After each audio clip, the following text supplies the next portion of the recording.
Okay, good evening, everyone. We've had a little trouble with the town website.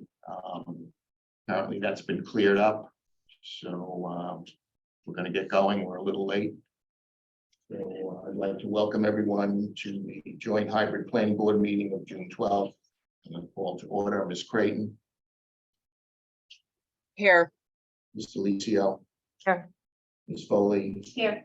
Mr. Omi, Here. Ms. Filbert, Here. and Ms. Tenney. Here. Thank you all. Looks like we have a quorum tonight. I'd like to remind all board members, guests to be recognized by the chair if you wish to speak, and this meeting is being recorded. First item on the agenda is acknowledge receipt of correspondence listed on the agenda.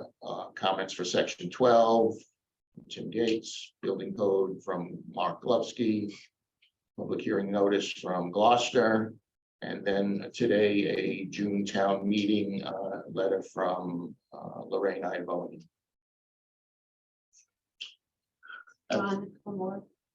There was an email from Lorraine Iavoni, MBTA Task Force.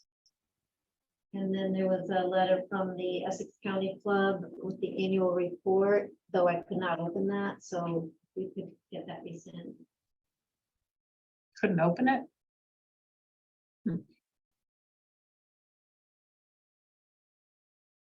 Did anybody else open it? Did you open it? I didn't see it. It was an email.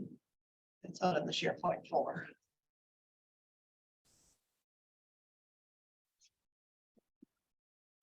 Yeah, the Essex County, excuse me, this is Essex County Club is just an email that references an annual report. Did we get? Oh, the that's annual right. I did report? read, I saw that email. Is there an attachment? Because I know we were gonna ask them about PFAS, but so I don't know if it's in their report or not. Thought those reports were referred to the DPW from way back, but I'll check. Okay. It's a 48-page document. I could open it on SharePoint. You couldn't open it? Okay. Is it a Could you open it if I sent you an email? Could you send me the email and then I'll Yeah. see? Yeah. I mean, we just got it, so I haven't had a chance to review it, but I just figured everybody needs to have it.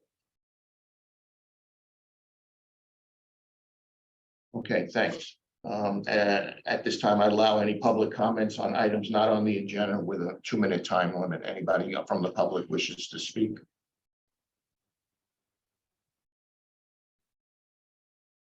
Next item on the agenda, planning board organization. This would be for chair, vice chair, and clerk. The nominations. So I'd like to nominate you, Ron, to be continuous chair, Sarah to continue as vice chair, and Sue Philbrick to serve as clerk. Okay, any objections? Well, probably. No. All those in favor? Laura? I'm raising my hand in favor. Okay. Yeah. Okay. Yes, Chris? I'm yes, voting, yes. yeah. Susan, I abstain. Stain, Christina, I'm abstaining also. Sarah? I vote yes. I vote yes, so it's 5-2. Thank you. The next item is the liaison openings and changes. So when Gary Gilbert left, he left several liaison positions open. We kind of postponed putting anyone in till after the election. In your packet was the current liaisons that we are participating in. And does anyone have any changes that they want to make with who they represent? And if not, I would like to look for people to sit on the Zoning Board of Appeals, which is open, Library Board of Trustees, which is open, and building inspector, building If not, I would. Anyone want those positions or I'll interest? take building inspector. Okay, Hey, Ron, it's Christine, sorry. I think the select board is finishing up their governance project. And part of the meetings that I listened to in the past briefly was the expectations of what this liaison is actually about. I don't know if we actually need everyone, a liaison for everyone.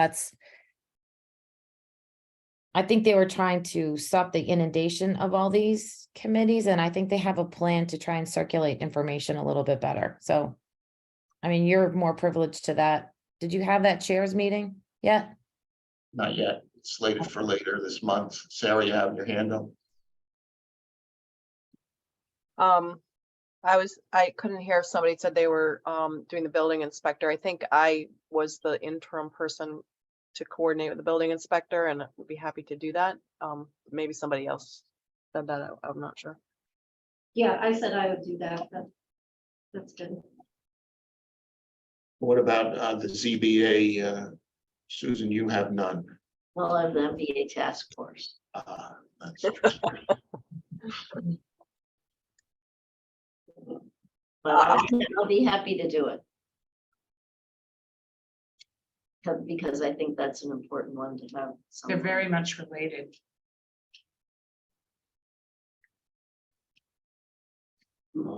To Christina's point on whatever the governance changes will be, I'll bring that to the board. But for now, let's appoint Sarah to building and I think Mary said she wanted to do building. Mary to building and ZBA to Sue Philbrick. What about library board of trustees? I don't know. Is that relevant? I don't think it is. Gilbert took it for some reason. I would say we would just refrain from that one. And everyone's comfortable with the ones that they have now. I have this Manchester Energy Efficiency Program. And I'm wondering if anyone else might be interested in taking that. They've never really responded. So What kind of a body is it? Is it a? don't know much about them. I've asked them a couple of times if they had anything to do with land use, and I've gotten no reply. Well, if it's I'll continue. sustainability related, I'm happy to, already the liaison for sustainability, so there maybe. But they might be related, maybe. Maybe related, so I don't. Happy to be a liaison to them, I do take Christina's point that, there might be a better way to do this, but sure. All I'm right. happy to, I'm all in favor of energy efficiency and I'm happy to be a resource to them. Thank you. I mean, that sincerely. Okay. So we're a little late. I'd like to open the continued public hearing from May 22nd, site plan review composting recycling center, 201 Pine Street. Under town bylaw 4.2, table of allowed uses. I'll take some comments from the applicant, town planner, DPW, the board, and the public. And as you all know, we have a draft decision written in our packet based on our comments from last meeting. So any comments from the applicant? My name is Andrew. I'm from Black Earth Compost. I think I've only not met you, Mary. Nice to meet you. Yeah. I'm here to answer any questions, and Seth, the architect who's working for us, is online. So. Hi, everyone. Thank you. Betsy, can you explain what you've done and what's? So based on the board's last meeting, I drafted up a draft decision. And we can go through it. One of the things that Andrew brought up in response to the draft decision, which was sent him Thursday of this past week, was he wants the plantings to be put in at an appropriate time. So probably early spring or late fall, because there's different planting windows for different species. Other than that, Do you have any other issues? No, it seemed fine. Whatever comments I had or what I have, but. Yeah, with the plantings, it's just like if construction ends in December, I can't wait until the plantings happen before occupancy happens. That's all. All But right. I've consulted with my gardener a bit to discuss different options. Okay, thank you, Betsy. Any comments from the board? Sarah, you have your hands up. It's a question comment, for Black Earth. Are you already, required to have a operations and maintenance plan for the Concom or any other, or the select board? And, first answer that question, and I'll follow up. We're required to have an operation and maintenance plan. I mean, there's components of it that have come from Concom's requirements. There's components of it that have come from DEP permit, like our operating permit, you know, also the landfill permit. So, yeah, I've been putting it together, you know, taking all the requirements from the different permits and boards.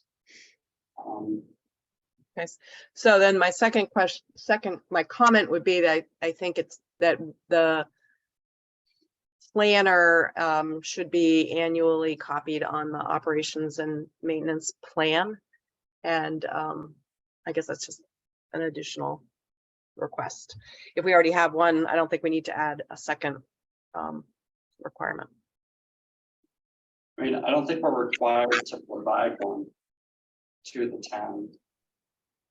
Well, I guess then I think it would be prudent to have an operating and maintenance plan with an annual update to the town planner and the DPW. Okay. The board feel that way. Yeah, it's a good idea. Other comments from the board? Solely. So I was not here on, what was it, May 22nd, but I watched the meeting. And I just wanted to ask, so it looks like there was parking for 15 spots, 15 cars and 15 trucks, is that correct? I think there's a few more, maybe 35 or 36 total. So combining the 15 and the 15. Yeah, so I guess my question would be that this would never expand beyond those 15 trucks, is that correct? Nope, no. 15 of the collection vehicles is what is like what I wrote in my proposal. Okay. So it wouldn't go beyond 15 trucks. 15 of our collection trucks, yeah. Okay. So I just didn't know, because it didn't look like there was room for expansion, so I just want to be clear that that's the size of the Yep. compost facility. And I think it was touched upon, that road, especially in the summer and especially on Saturdays for transfer station, pedestrians, hikers, bikers, cars pulling in to walk the Gordon Woods, parking across the street. The police chief mentioned concern about queuing on Pine Street, and I didn't hear any real resolve to those things, so I'm wondering if we could talk about that a little bit. Yeah, we, so in the new layout, there should be just as much queuing space as there was originally. Okay, Like originally, it was a single file line wrapping around. Now we put 2 or 3 lanes in like the front of the structure. okay, So it's about the same. So in theory, now that you can park 5 or 6 vehicles for unloading, in theory, people can get in and out faster. However, it's a little more communal. Everyone's in the same area, so maybe people are talking more. I don't know. So maybe it's a wash, okay. but So it's no worse than it currently is. I don't believe so. Okay, okay, But it definitely takes management and like having our staff person there. okay. And then there's only, so for say the transfer, there's only one way in, one way out, right? There's not the added know, there was some discussion about the added curb cuts, but with the parking right across the street, I want to make sure that there's not multiple cars coming out at a time from the compost transfer station. I don't follow exactly, but do you mean out of the exit for the transfer No, station? is there just one exit, I guess? Yes, for residents using the transfer station, just one exit. And trucks wouldn't be exiting at that time also, would they? They may be, but it will At be. the same spot? Yeah, at the same spot. Okay. Yeah, Yeah, so I think those are my concerns, and then I have some edits to the decision. To the decision? Okay, any other board comments? Laura Tenney? Hi, thanks for coming for us again. Some of these are related to what's in the decision, so just the content, I think it covered our concerns from last time, but there were a couple more pieces of information we asked for. One was, and I don't know if this would have been Chuck or Nate, but a visit to the pedestrian and bike committee for discussions about what kind of trail planning they had or recreational access, how that might be either impacted or advanced by the work that you're doing. so I met with Bike and Pedestrian Committee last year. We were discussing this. I told them the plan. And they're generally okay with it. They liked how you could see more around the corner because there's not the forest there. But they were generally fine with it. I don't know what plans they have across the street. I don't I either. believe that's Gordon College. Yeah, So I ended up talking with the bike and Path committee, two people, and I forwarded them plans, and that was 10 days ago, maybe. okay. And see Nate's I- hand up. He's- Nate has his hand up. Maybe he can, maybe he has. Nate, do you have some information on that? Yeah, so we had Terry and Joe stopped in our office last week and we brought it up with them and they really didn't see a need for having a bike path out there. They pretty much noted that it wouldn't really be used. They didn't think it would be used since most people going out there, on bikes or traveling on the dirt road at that point. So they didn't have anything in the works for any sort of, bike path out there that would, they thought would be necessary to add for this project.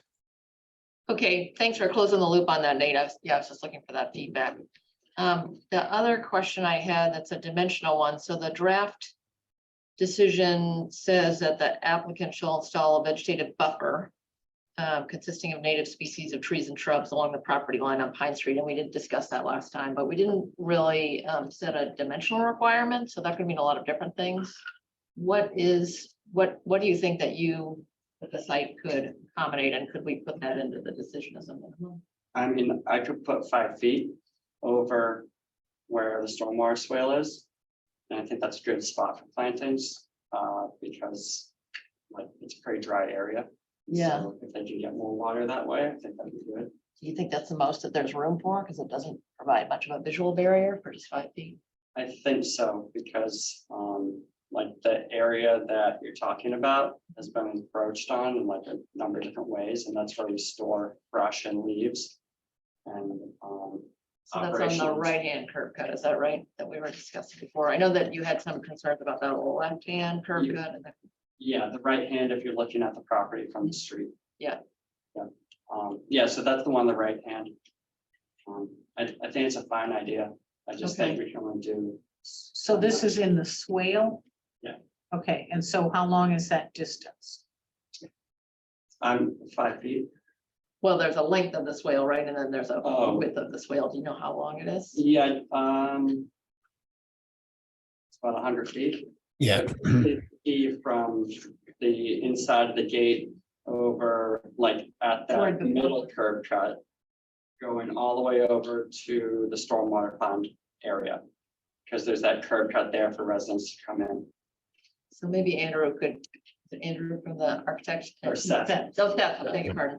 Seth, maybe you could answer possibly looking at the plan. Yeah, Yeah, it's just over 100 feet. So I don't know if I can pull up I can share the screen, Ron, if you want to give me the ability to do that.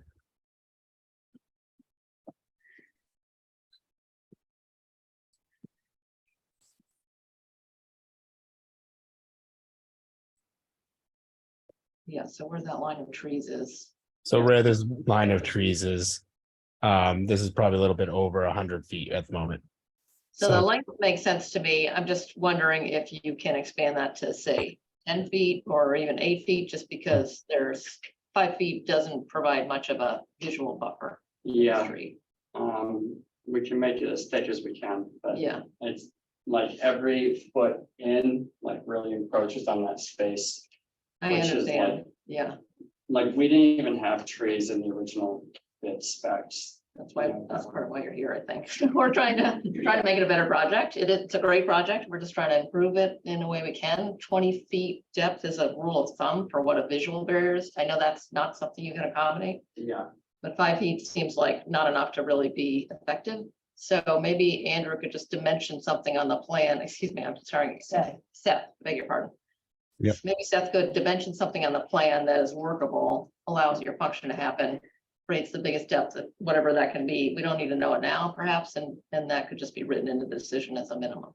yeah, I mean, I'd say it's 5 feet, just, So, but if There's you're space putting there. in like a deciduous tree that does well in a wet situation, you're talking, most trees get.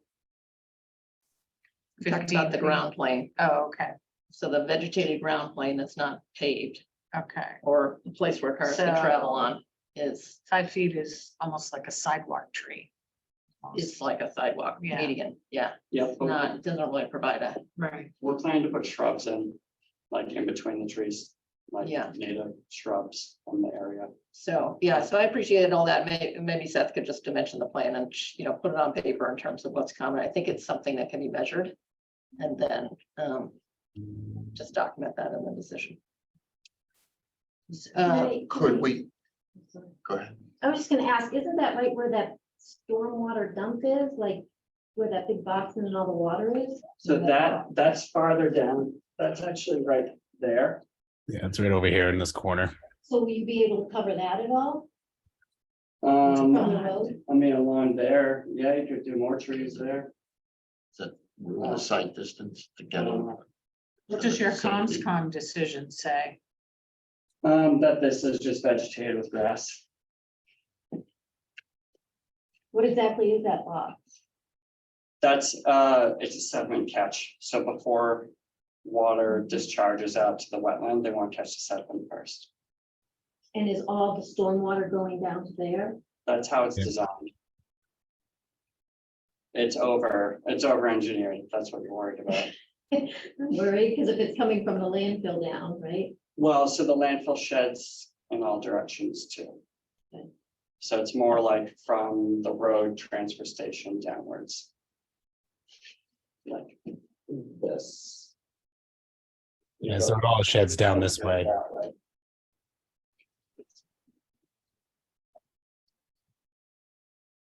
They just, may I finish my? Yeah. Okay,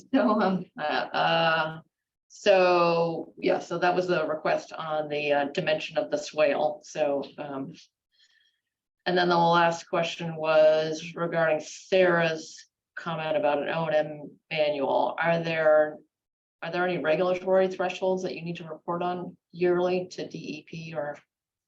Yeah, there's a couple of recording things, that I've, basically I've gone through the permits, taken out anything I need as like an annual report requirement, I put it in the O&M. And that's probably part of the order of conditions for the Concom, I would guess as well, or, They're probably all Yeah. interrelated, yeah. right? So if the Concom has an order of conditions that requires an annual reporting, then it might just be good to cross-reference that, so that we're not duplicating efforts. Yeah, I feel like Concom's reporting ends after like 2 growing seasons. So, okay, I feel like that's the extent of that. okay, that's all my comments, thank you. Christina?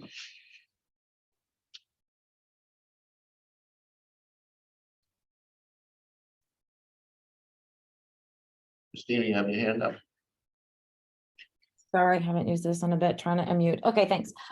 So I guess I'm a little concerned about the opening few paragraphs that there was a staff meeting I have a trouble with the quotes being provided in that document. I mean, this, what normally happens is we send out a document, all those people come back, we see those comments in writing. I don't remember seeing any of these, so just putting people's quotes that, I mean, I had no privilege of, this is just hearsay, so I don't understand why we're not getting those firsthand information. All of these people should be responding in writing. Let's see. We talk about night sky. When we talked about the outdoor lighting, we said that we were gonna put some time parameters on those to be off by the end of business. So I don't see that in there, and we also have lighting, a whole lighting section, so I don't know why we wouldn't just reference the whole section, why we're just saying night sky. So those are two of my concerns. And just my name isn't correct at the end. Mary wasn't present at the meeting. And again, that first paragraph of the, staff meeting, I mean, the board wasn't even actually made aware of this staff meeting. So we're putting it into a decision. Excuse me? I believe we were copied on that. I announced it at a planning board meeting. I was copied on it. Did we get this? You were wrong there. It says you were there. I was there. So, I mean, is there minutes? I mean, I just don't like, this is just shows up in a decision. I don't think this is, I've never seen anything quite like it before. So again, normally we send out an email to all these boards, they send it back to us, we get to read the information firsthand. I mean, if we're signing something, I'm not very comfortable with signing hearsay. So, and this is the first time that we're seeing it. We didn't see anything from the fire chief, and we're having like quotes in here of thanks for including us. I just don't There think was this. an email from the fire chief. There was. We saw it. Betsy, can you respond to these? I'm So, saying, Everybody was. I'm sent not finished, excuse me. Excuse me, Christina, I asked Betsy to respond to. That's a okay, couple let of her things. finish, let her finish. I am not comfortable without something else being attached to this, to be putting these quotes in here. I think it's not very professional, to be honest with you. And now I'm finished. Thank you. Betsy, do you want to respond? I think we had a So when we received the application, it was sent out to all applicable departments with a notice saying that we were going to have a staff meeting to discuss it, and written comments would be appreciated by a certain date. The only comments that I received in writing were from the fire chief via an email, which I believe everybody was copied on. And nobody else, similar to the two marina extensions when I first got here. There was only one written comment, and that was from the fire chief. Everybody else attended the meeting. I took minutes of the meeting, and the discussion from page 1 to page 3 reflects the discussion that we had at the meeting. People were told that they were advised that it would be helpful to put something in writing, and nobody did. They relied on the staff meeting. Except for the fire chief, who didn't attend the staff meeting, and he was, I quoted him for a reason, because that came from an email, direct quote from an email. any comment. So I would agree with the night sky. I think we should maybe put some more parameters in there. And then the other issue with the decision is the first paragraph referencing section 12 and 6.5. Which is all kind of non-existent, so we can't put that in a. But we've advertised it, so those exist now. 6.5 exists. Well, the way the law works is that if you advertise it, the applicant is subject to it. But we can't do a decision if we don't have a 6.5 bylaw. It's advertised, and the applicant is subject to what we've advertised. No, I understand that, but town council can weigh in, but we can't say we're reviewing this under section 12 and section 6.5 if they don't exist. That's my point. So we can't, I mean, we can make a decision, but we can't say we're doing it under these sections if we don't have them in our bylaws.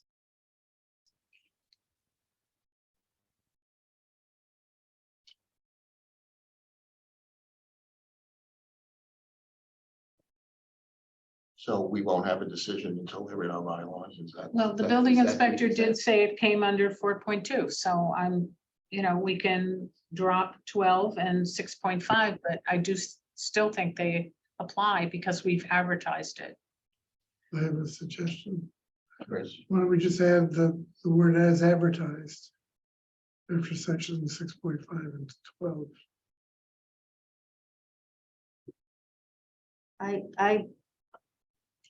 Yeah. I would oppose that. I don't think you can make a legal decision. I mean, we could advertise anything then and decide on it. That doesn't make any Why don't we sense to me. consult with legal counsel when he comes on? He should be here tonight. Yeah, Jonathan Murray's coming tonight for the hearing. So, any more comments from the board? Any comments, Sarah, sorry, Are you speaking to me? Sarah, board member, Sarah Creighton first. Sorry. I was simply just gonna say, I think we can, move the decision ahead, and if there's and authorize Betsy to make any changes to the numbering, as needed. So you wanted to add some timing on the lights? so I think it's, I mean, and Christine she's the one that brought it up, but then I saw it under the draft. It's hard to see.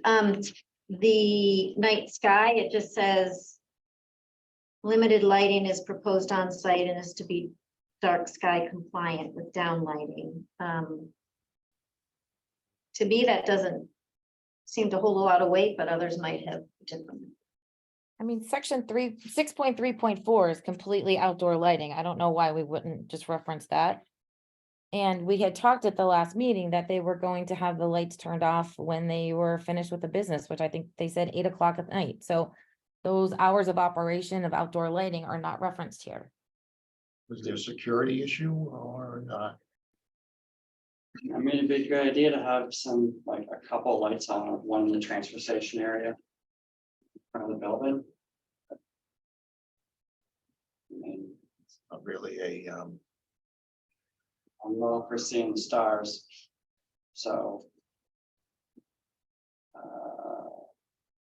don't know, is it why don't we possible? say the lights are on, 2 hours after working hours, and then they go off till work, and then 2 hours before working hours, or something like that. Laura?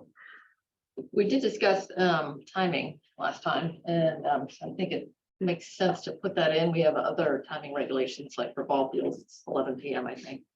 So I think that would be a good addition, and we can certainly hear from you what is reasonable. As far as dark sky, that has a specific technical meaning. So it's dark sky compliant, that has everything you need. And I asked for that to be in last time, so I'd like to see it in there because it means that lights will be down lighting, they will not cast any light upwards, and you have to have a specific performance spec of the light to meet that criteria. It's not just a kind of a qualitative thing. And Andrew does have a spec for a dark sky compliant light fixture that we did kind of show. We didn't show all the specs, but we did showcase it during last meeting. So we can provide those specs if needed. Is it possible to have some lights on for security, like 3? So this is was, I think I asked about this, and we had talked about having security that was motion censored, but we were concerned about the wildlife just triggering it. I do have I mean, there's no lighting out there at all. So to, disrupt, the wildlife that has never seen lights 24 hours 7. We had talked about it being off when the lights being off during business, when business was not in operation. So if you want to try, motion censored ones and see if that works, but I'm not okay with it being on 24 hours. Ron, if I may. Yeah, Sarah?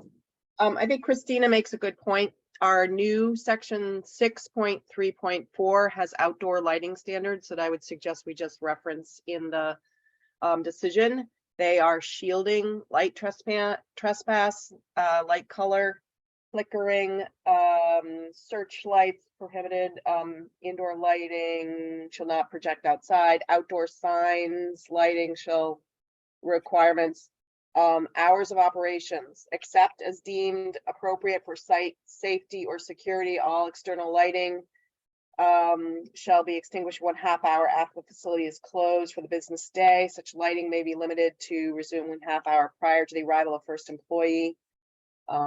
Motion activated lights are encouraged for security purposes. So I think that kind of covers all the issues, and I'm pleased to see that it seems like they make sense and cover all the issues that we're raising. Okay, so. And dark sky, night sky, is dark sky compliant, is in there too. Laura? We've been having a lot of conversation about motion sensor versus a clock. A clock is something you can turn off after business is through for the day, 1/2 hour, whatever the relevant time is. A motion sensor is something that's going to be triggered by any movement of the site, whether it be, a raccoon sniffing around or a person. And if they're on a clock, that clock can be adjusted if something needs to change and you need it to be on longer. So I would discourage motion sensor lights in an area that's basically open kind of unpopulated area. I think that could be disruptive Yeah, I would and agree. wildlife, so I would discourage that. I agree with that. Okay, any more comments from the board? I'll take comments from the public. Sarah Pierce.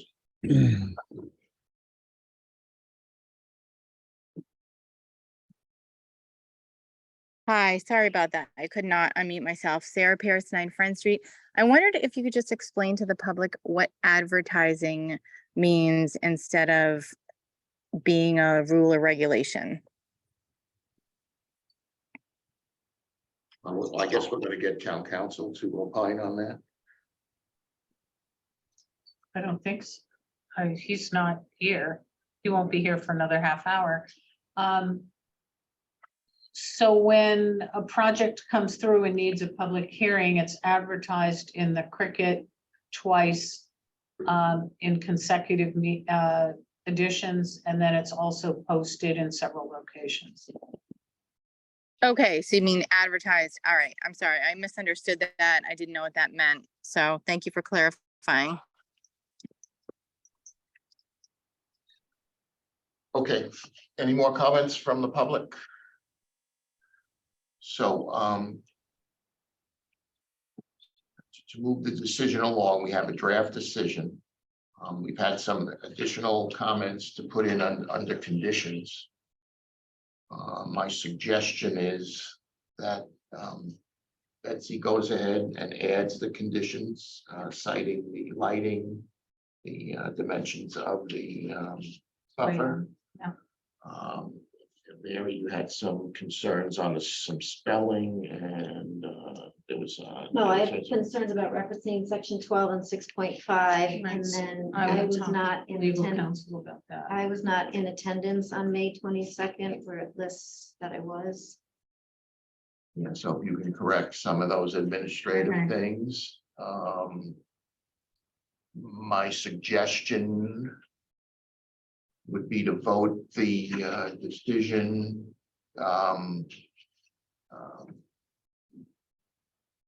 with the idea that these changes will be, these additional conditions would be added to be vetted once they're added by the chair and the planner and then sign off on it. So we can move this along.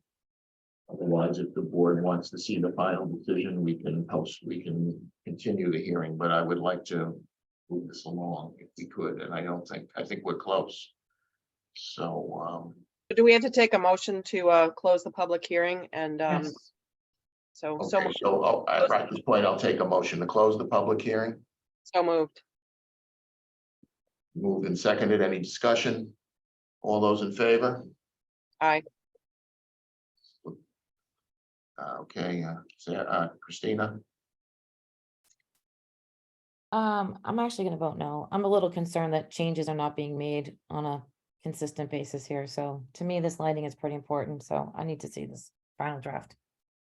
Are we just voting on closing the hearing? Oh, sorry, yes, close the hearing, sorry. okay, so it's unanimous to close the hearing.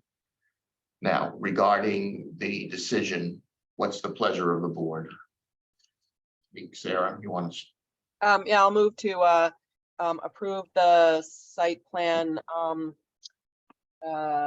application and modify the draft decision subject referencing the appropriate sections with council approval and referencing outdoor lighting standards of 6.3.4, excluding the use of motion activated lights and the addition of the dimensional requirements that were mentioned prior.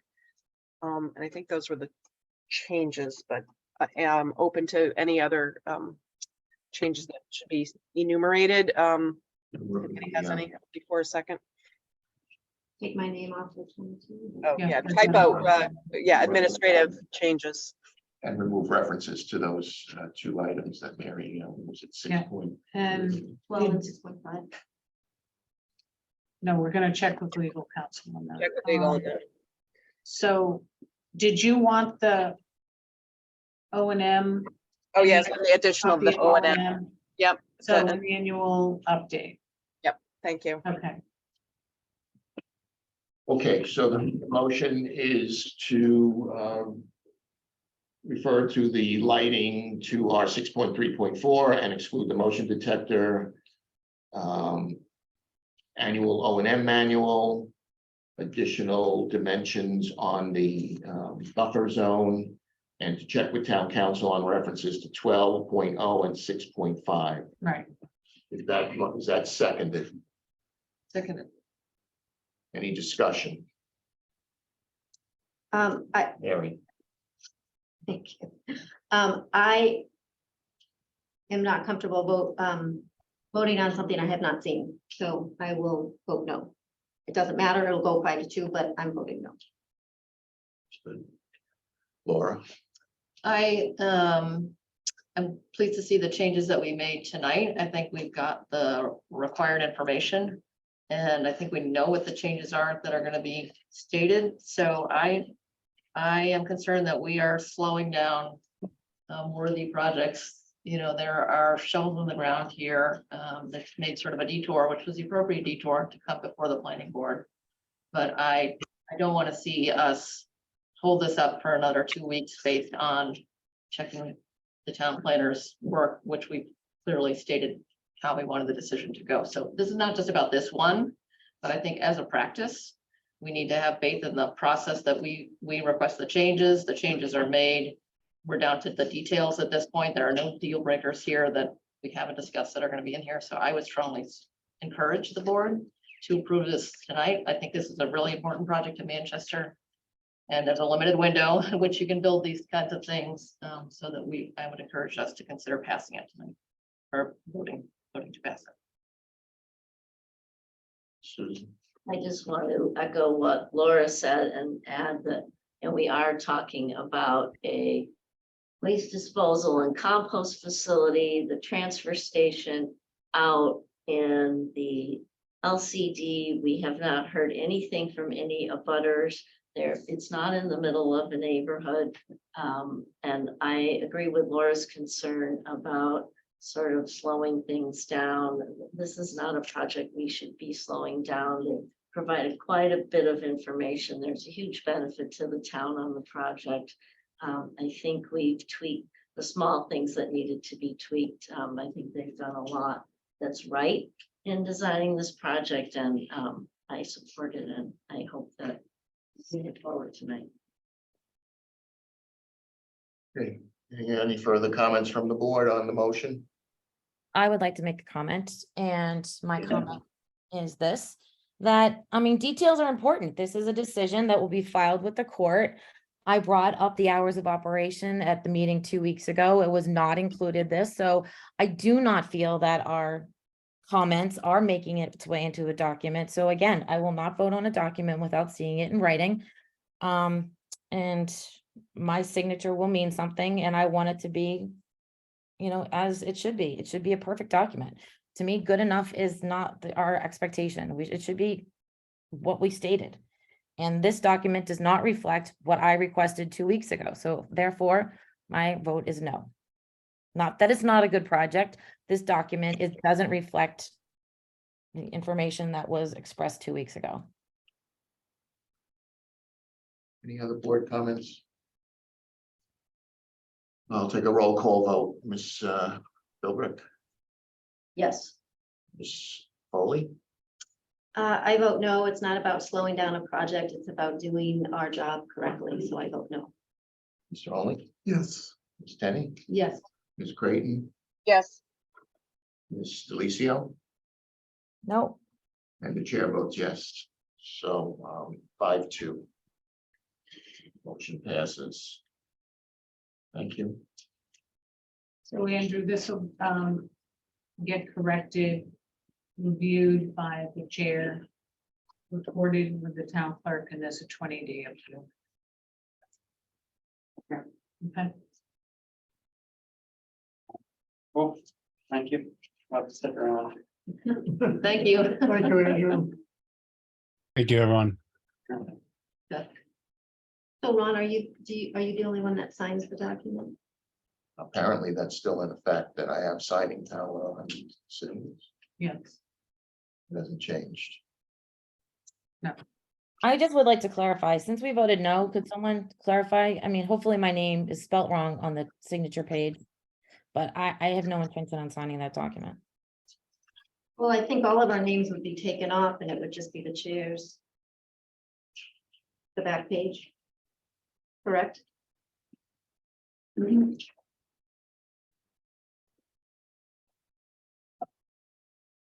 then you just put it in the next meeting folder.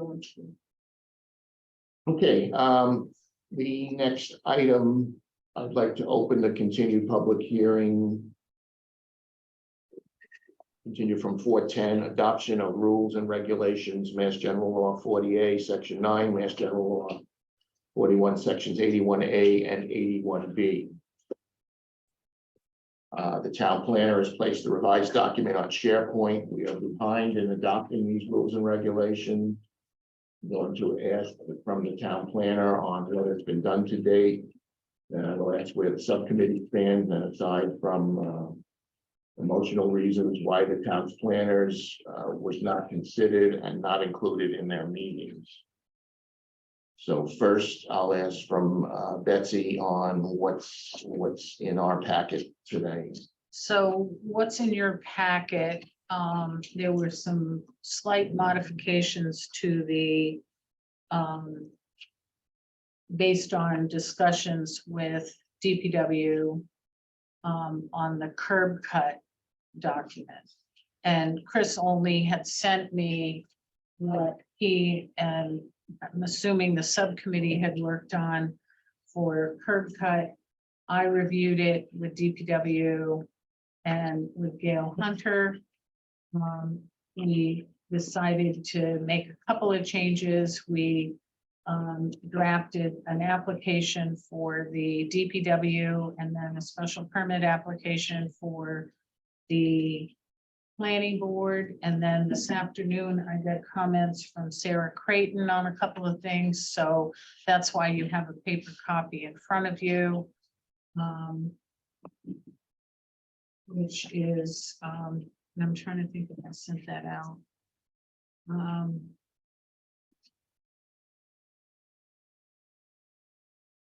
Paper copy? it is in SharePoint. Yeah, I put it in SharePoint. Basically, Sarah had some changes to the curb cut language, and I can review them. Well, I just a point of Mary? Nothing? I don't know, point of order. We don't have curb cuts on the agenda. We just have Article 1. So if we can just stick with Article 1.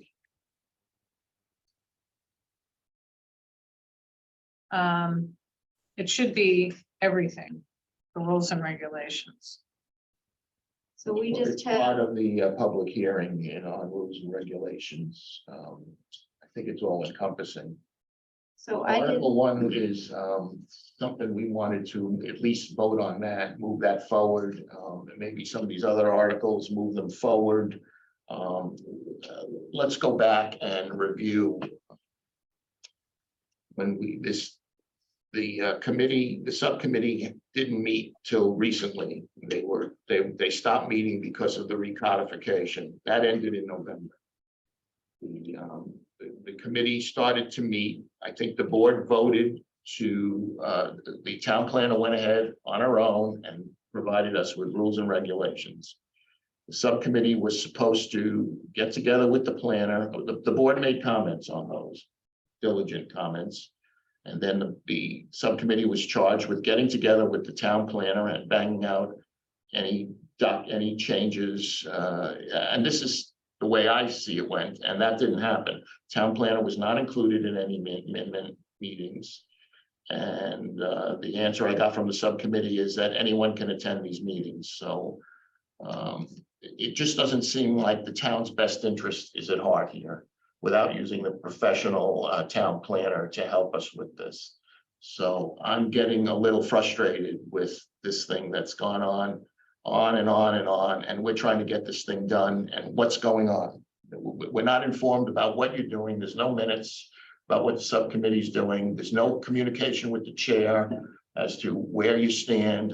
I know nothing about what's going on, and the town planner hasn't been included, and Chris only resigned from the subcommittee with his reasons for resigning. So I'm a little frustrated with this whole procedure. And I don't know why we're going to sit around here and say, well, this isn't on the agenda. We're not going to do this and we're not going to do that. And we just want to delay and delay and delay everything. I'm tired of it. I'm just tired of it. We want to get this stuff done. We're going to get it done. And if we have to vote it, we'll vote everything going forward. Sarah, you have a comment? so Yes, thank you. I went back and looked at the last meeting, May 22nd. I listened to the tape, and at hour 2, we clarified the expectations of the working committee's next work. And that was specifically to make suggested modifications to the Article 1 site plan review and special permit that were before us from the town planner. So I guess my question is, are there any track changes or changes to the Article 1 and site plan review? And I didn't see any in our packet. So I suggest that we close the public hearing, at least for the section on Article 1 site plan review, special permit, and the curb cuts. So I don't know if you want me to address any of your concerns Yeah. for the subcommittee. So the subcommittee was formed a long time ago, and then COVID and recodification and all of that. So we started meeting back up. We were supposed to meet last week, and the admin unfortunately never posted the meeting, so that's why we weren't meeting last week. We have a meeting scheduled for this week. We've gone through the first 3 articles, and with Chris involved, there was no intention of not including the town planner. I think they were just posted on days that the meeting rooms had availability. I don't post the meeting, so I don't know that part. The concern is the back and forth that we had a subcommittee. The interim town planner went and spent time writing a document that we didn't add. Then we all commented. Yet most of my comments were not in the draft. So the town planner decided my comments for like the planning board clerk, et cetera, things like that were not relevant, yet, as we know, it is actual state law that we need a clerk for planning board. So my concern is behind the scenes, somebody's determining a board member's comments are relevant or they're not relevant, that's not open meeting and that's an open meeting law violation. So then the board decided to go back and have the subcommittee work on it, which we've been doing. So it's not dragging our feet, it's trying to do a good document. We're through the major sections, they're out on SharePoint. So I'm not, I don't know what the concern is. Again, if the board wants to go back, revert back again to an old document, I just ask that my comments are inserted into the document so all the board members can review at once and not have it done behind the scenes. So where did you send your documents to? Your comments to? My comments, Yeah, on, where did they go? That they went to the town planner like it was instructed a month or so ago. And that's with the meeting that we started, and I said, well, Mike, this comment isn't in, that comment isn't in, and I guess it was just decided what was included and what not, and that's not the process of a public board to have staff decide what is relevant and what's not. The board needs to discuss these things in an open meeting. Sarah, Where are the results from the subcommittees input? They're not on SharePoint that I see, There's a folder that says, There's a whole rules and regulations folder. but no one's been told that they're there. So how are we to know that? So on May 22nd, we had a specific charge. And it said, review Article 1, site plan review and special permit that Betsy had provided and make suggestions. So so the That's- problem that, one person at a time. The second comment I have is I don't believe it's an open meeting law violation if we give our staff, one person gives our staff a comment and then she makes a professional judgment to include or not include it. I think that's an inaccurate statement. It's a professional judgment. And I have also given Betsy comment that she has in her professional judgment decided to not include. It's not singling any one person out. It's using our staff appropriately. So that's my opinion on that. It is an open meeting. I can send decisions if you want.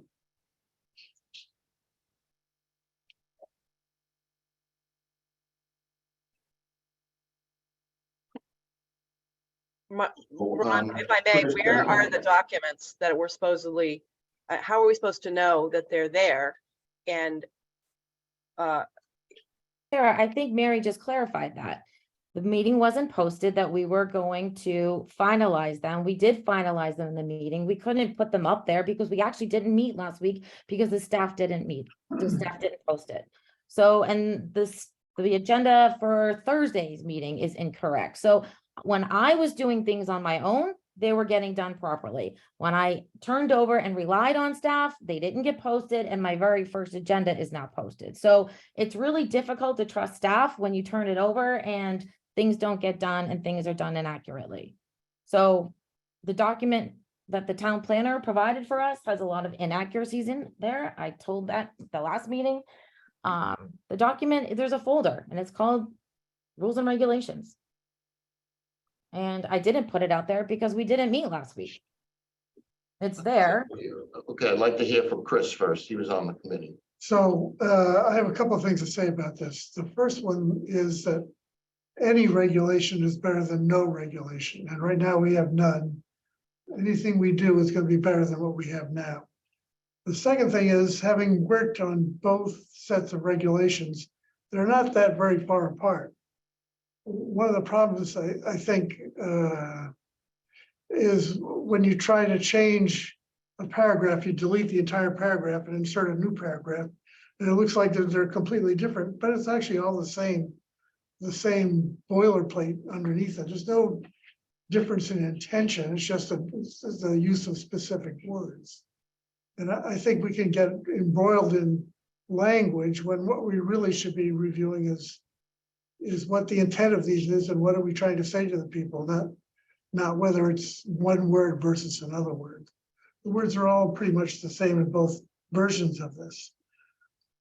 And the third thing I want to say is that having been on this what I've learned on the subcommittee is that it is very difficult to draft a document in a group setting, and I think we've all had that experience.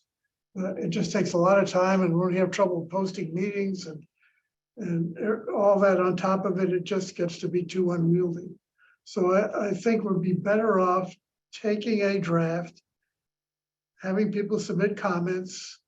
Then if there's a controversy over insertion or a deletion, let's vote on them, but let's just get it done.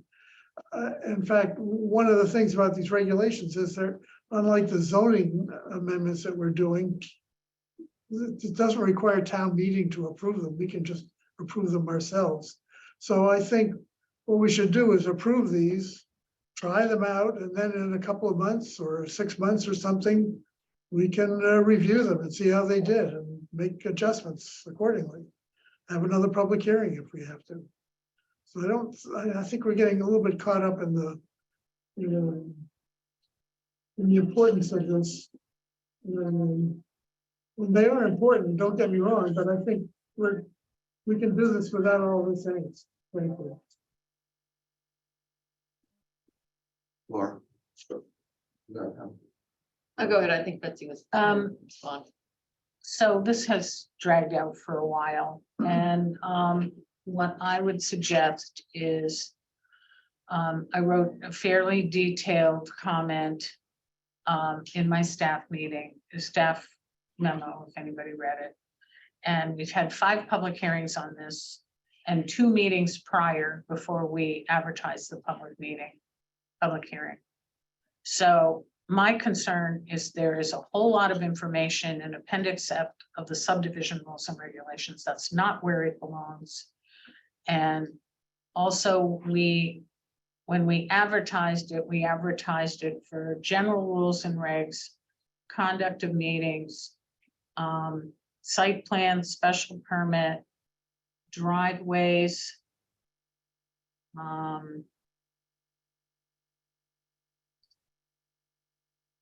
and moving documents out of the subdivision rules and regs. So what I would suggest, I went back through it again and made some corrections which are on SharePoint. And what I would suggest is you vote it contingent on having legal counsel approve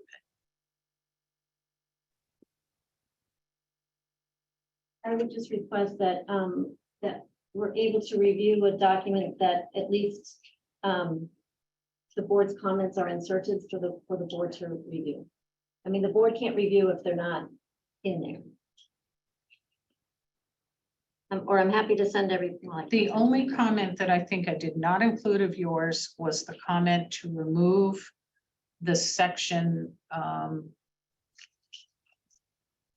didn't know. the Article 3, which you thought should be deleted, which was an explanation of how zoning bylaws are adopted. And the main reason that I put that in there is I felt that somebody should be able to look at rules and regulations and not have to dig through Mass General Law. And that was explained many months ago.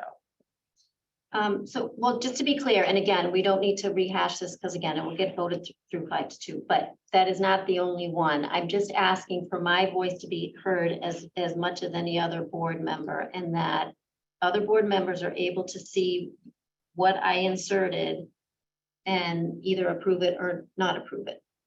That's all I'm asking. Seems fair.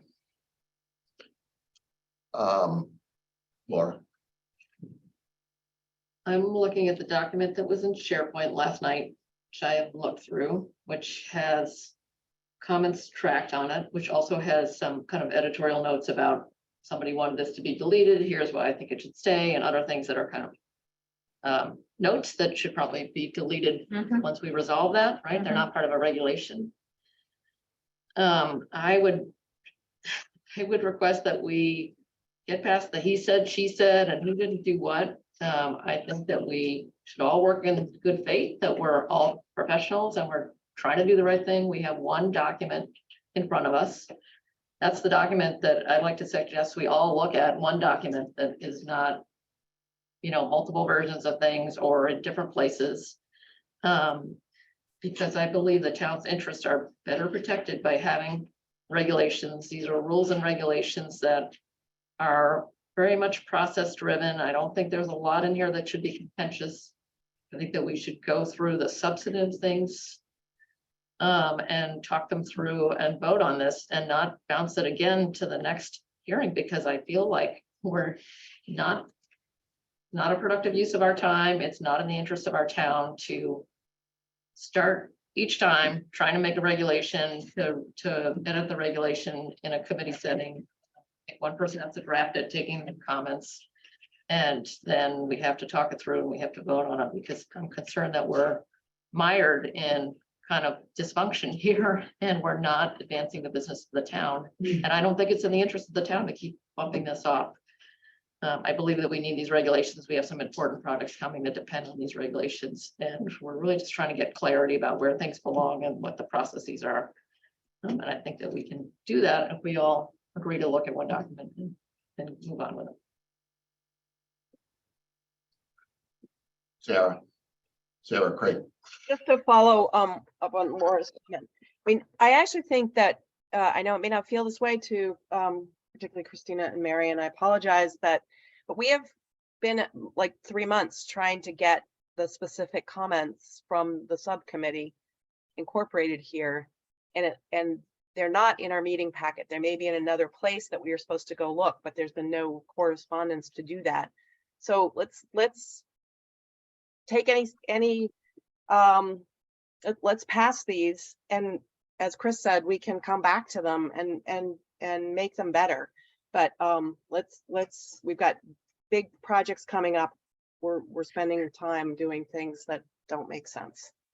So I think we have given a lot of time for the subcommittee to present specific adjustments, and I haven't seen them yet. Well, when staff doesn't post meetings, it becomes very difficult to relay that information. What did she say? Meetings are posted. She said a meeting. There was one meeting that was not posted. Well, that puts it out. Well, let's the whole not week. point fingers. We were just trying to move forward in a constructive way, and we're back to pointing fingers again. So, I mean, where does that get us? Really? I mean, I'm tired of it. Just tired of it. So take a motion from the board to, I'll make a motion to close the public hearing on this matter. I'll take any comments from the public first. Oh, probably a good idea. Thank you. Comments from the public? Ms. Pierce? I think her hand has been up for a while from the last correspondence. Ms. Pierce, Straub? Sylvia, identify yourself. Oh, sorry, Sylvia Friesener, 52 Masconomo Street. I just want to echo what Laura and Sarah said. I would say get on with it and get that done. And as Chris said, it doesn't have to be, it's not going to be final. So I would just spend your time on working on the really important things. So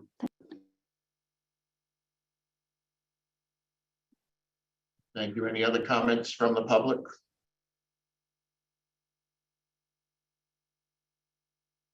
I'll take a motion to close the public hearing on rules and regulations. So moved. Second. Any discussion? All those in favor? Raise hands. Aye. It's unanimous. Christina? Yes. It's unanimous. So now moving forward with the rules and regulations. I like the idea of having one document. I think we should put all our comments to the one document, but ahead of that, looking to approve, as you said, we can always change it. I'm looking to approve these articles, 1 through 7. Okay, get back to, So and I will point out again that we've only posted for Article 1.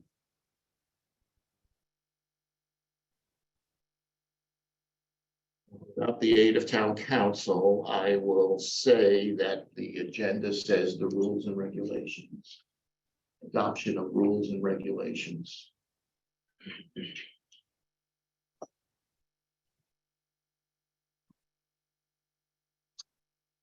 Don't think that's an issue to. I'll make a motion to adopt the rules and regulations as amended by the track changes document with the addition of the changes for Article 7 driveway entrances. And let me clarify that what I did is gave Betsy some language to align those driveway regulations with the general bylaw that we adopted at the November town meeting. So I've made a motion to adopt them all as amended. So Sarah's motion is to adopt all. Is there a second?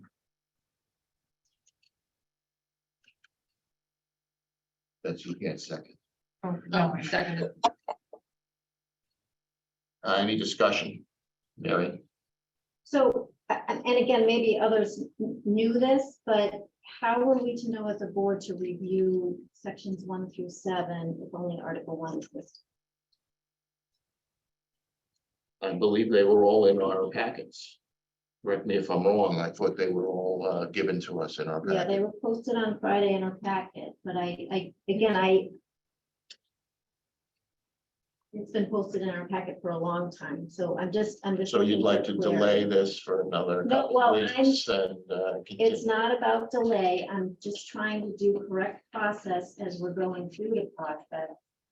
And, you know, again, it will get voted 5-2. I have expressed my concerns that my input has not been put into the document and we haven't posted it properly. So that's the last I will say of that. Betsy, can you? a couple of points. One of the things I'm asking for is to remove the fee schedule and all zoning applications from Appendix F. And Article 1, 2, 3, 4, 5, 7.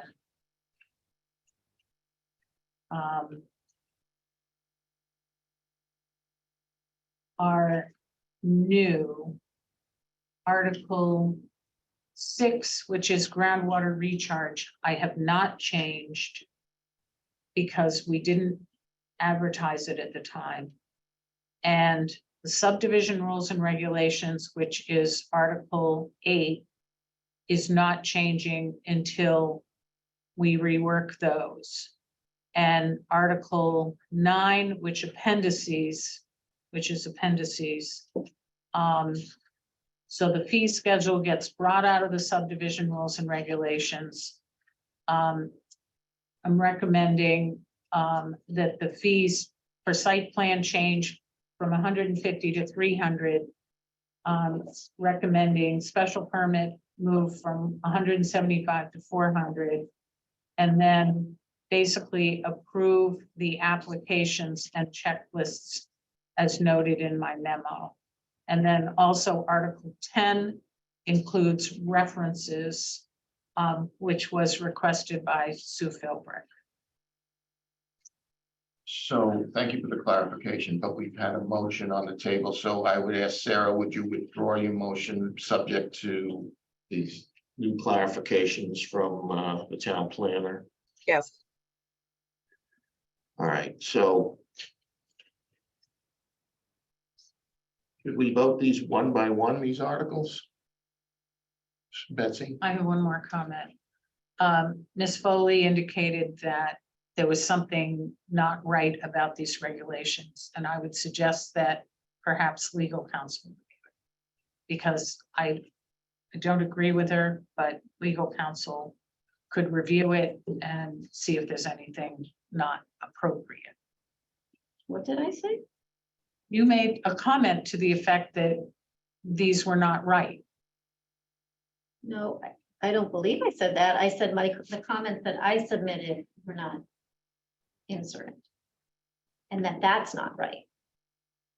That's the comment. Well, the only comment that I did not include of your comments was the elimination of section 3. And again, I don't want to do this back and I know. forth, painful, but we had a meeting a few meetings ago where I had to go point by point of what was not inserted, so it's much more than one. So to Chris's point, we can always change these. They're not working. We're not putting any undue burden on anybody with this approval. Laura? I think that having town council review our regulations to make sure that they are in fact legal and correct in the sense of not being having an unintended consequence of something that we wrote in the best of intentions makes sense as good practice. So I think that if the board agrees that that's a good idea, after we review this, it would make sense for town council to look at it, unless there's some reason we think that's not a good idea. No, I think it is a good idea. Yeah, I agree. So we can approve with the condition that subject to town council's review. Or do we want to continue this for further discussion at our next meeting? Yeah, I would like to put it off till the next meeting, and I'd like to include a couple of small things that would be easy to stick in. For example, we should talk about the officers. That there's a chairman, a vice chair, and a clerk that should be in the regulations. Some of there's a word protective zoning occasionally pops up in these, and I don't know what protective zoning is, but it might confuse people. So most communities call it the protective zoning. Well, we don't, it's not. in our Okay, zoning. so And there are a couple of little ones like that, that we talk about the responsibilities of the town planner, but we don't list the responsibilities of the administrator. No, they're in there. They are? Oh, I Yeah. didn't see them. They're in there. it's pretty comprehensive. Okay, well, no, Why don't we do this? We can. If the board is going in that direction, why don't we get your backup on SharePoint on all the articles and all the, get all the input from the board. Get all the comments in, and then we'll take a look at them. We'll put them in our packet for our next meeting, and we'll have town council review. and could I ask there be a clear copy as well, to not just a markup, or just what the clear thing would look like? We can do that ourselves Well, it can. by just you You can vote. get the live documents, yeah. Is that kind of where the board wants to go? Christina, Sarah, Laura, go ahead. I mean, I have little tweaks we could make too, again, in the quest for perfection, but I feel like this is comprehensive. If there's terminology that's standard zoning law terminology and the lawyer looks at it and says, yep, passes my sniff test, I do not feel the need to review at this time, to hold it and continue it at the next meeting, because we've had this document for some months Since now. March. And we've all had opportunities to comment on it. I personally think we can continue to edit and edit and edit. But I do think there's other business, and these are 95% there, if not more, and there isn't probably anything that's not 95% there, right? There's always something that we would change if we went back to take another look at it, so. My feeling is I don't need myself to hold it again and take another look at it. So are you suggesting to approve them subject to town council approval? Were there any other clerical or No, there was another. Not that I know of, but you pretty much captured a lot of the changes from what I read. I mean, I don't know what the subcommittee had in mind, but Sarah, you have comments? Yeah, I'm gonna just echo Laura's comment. We've had this for a long time. If we need to make additions, then put them out there in a parking lot, and in 2 months, make a motion to open a public hearing to add in the descriptions of the roles of various people or whatever other omissions are surely lurking there. But let's get this done. We've got cell signaling coming along. Also tonight, we still have some really important work to do. I think we should, I've made a motion to approve them as amended, subject to town council's review. And I'd like to vote on that motion. So, just to be clear, we're approving not all, some of these are some of these are removals, correct? So you're removing everything from the subdivision rules and regulations. Yes. So removing all the applications and all of the documents in Appendix F of the subdivision rules and regs. And then basically you would be approving Article 1, 2, 3, 4, 5. Article 6, you're just bringing over from the subdivision rules and regulations. I have not changed that. That's groundwater recharge. 7 is driveway entrances, which you're approving per tonight's changes from Sarah. 8 is the subdivision rules and regulations, which we're bringing over from the you're not touching the subdivision rules and regulations. You're keeping that as is. 8 is appendices. You're basically approving some documents there. 9 is references, and 10 is references. 10 is references. So But I just, I'm thinking we need to clarify. Yeah.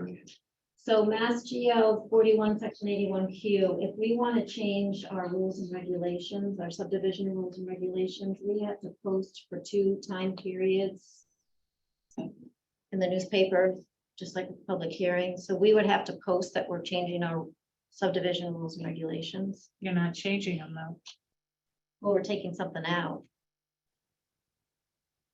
It was, Right. it was posted that there would be a removal from Appendix F of the zoning documents that should not be in Appendix F, which is part of the subdivision rules and regulations, and it was legally posted.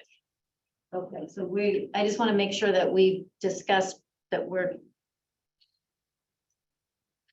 changing rules and regulations. I think the public hearing closed, so we discussed it after the public hearing closed, but I will leave it to those that know. So Betsy just referenced Articles 8, 9, and so on, and Sarah's motion, I thought, was Articles 1 through 7, so now I'm a little bit confused. Yeah, we need to clarify the motion. And, yeah, If you go by my staff memo, but I'm trying to understand the motion that I'm Okay. being asked to vote on. Through 7 was my motion. That through driveway entrances. Great. And then actually, Article 6 is a removal. It's not really an approval, it's a removal. Well, it's approval to remove. you're just removing the application from Appendix F and you're keeping it in a separate document in the rules and regs. And then subdivision, which is 8, is not being touched. And so appendices, which is 9, and references, which is 10, should be included in the motion. but they're not right now. Yeah, Okay, so I'm gonna have to amend my motion to complete, as Betsy just stated. include articles 9 and 10. 10. Yeah. The approval, which is a Thank fee, you. fee schedule and references. Yeah. So to recap, the motion is to approve the rules and regulations, articles 1 through 7, 9, and 10. Is that correct? Sarah, you are in concert with that? Yes, Okay, so the motion has been made. Is there a second? Second. Motion's been made and seconded. Any discussion?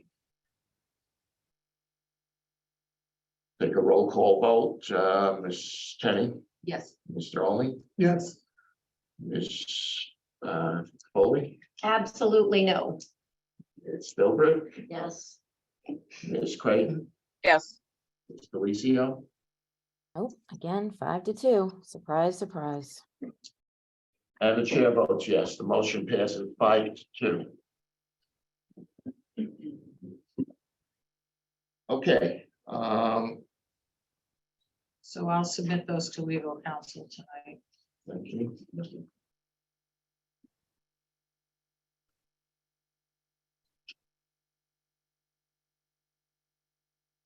So I'd like to open the continued public hearing, continued from June 6th on section 12 administrative, 1.5 site plan review, and Scrivener cross-referencing changes.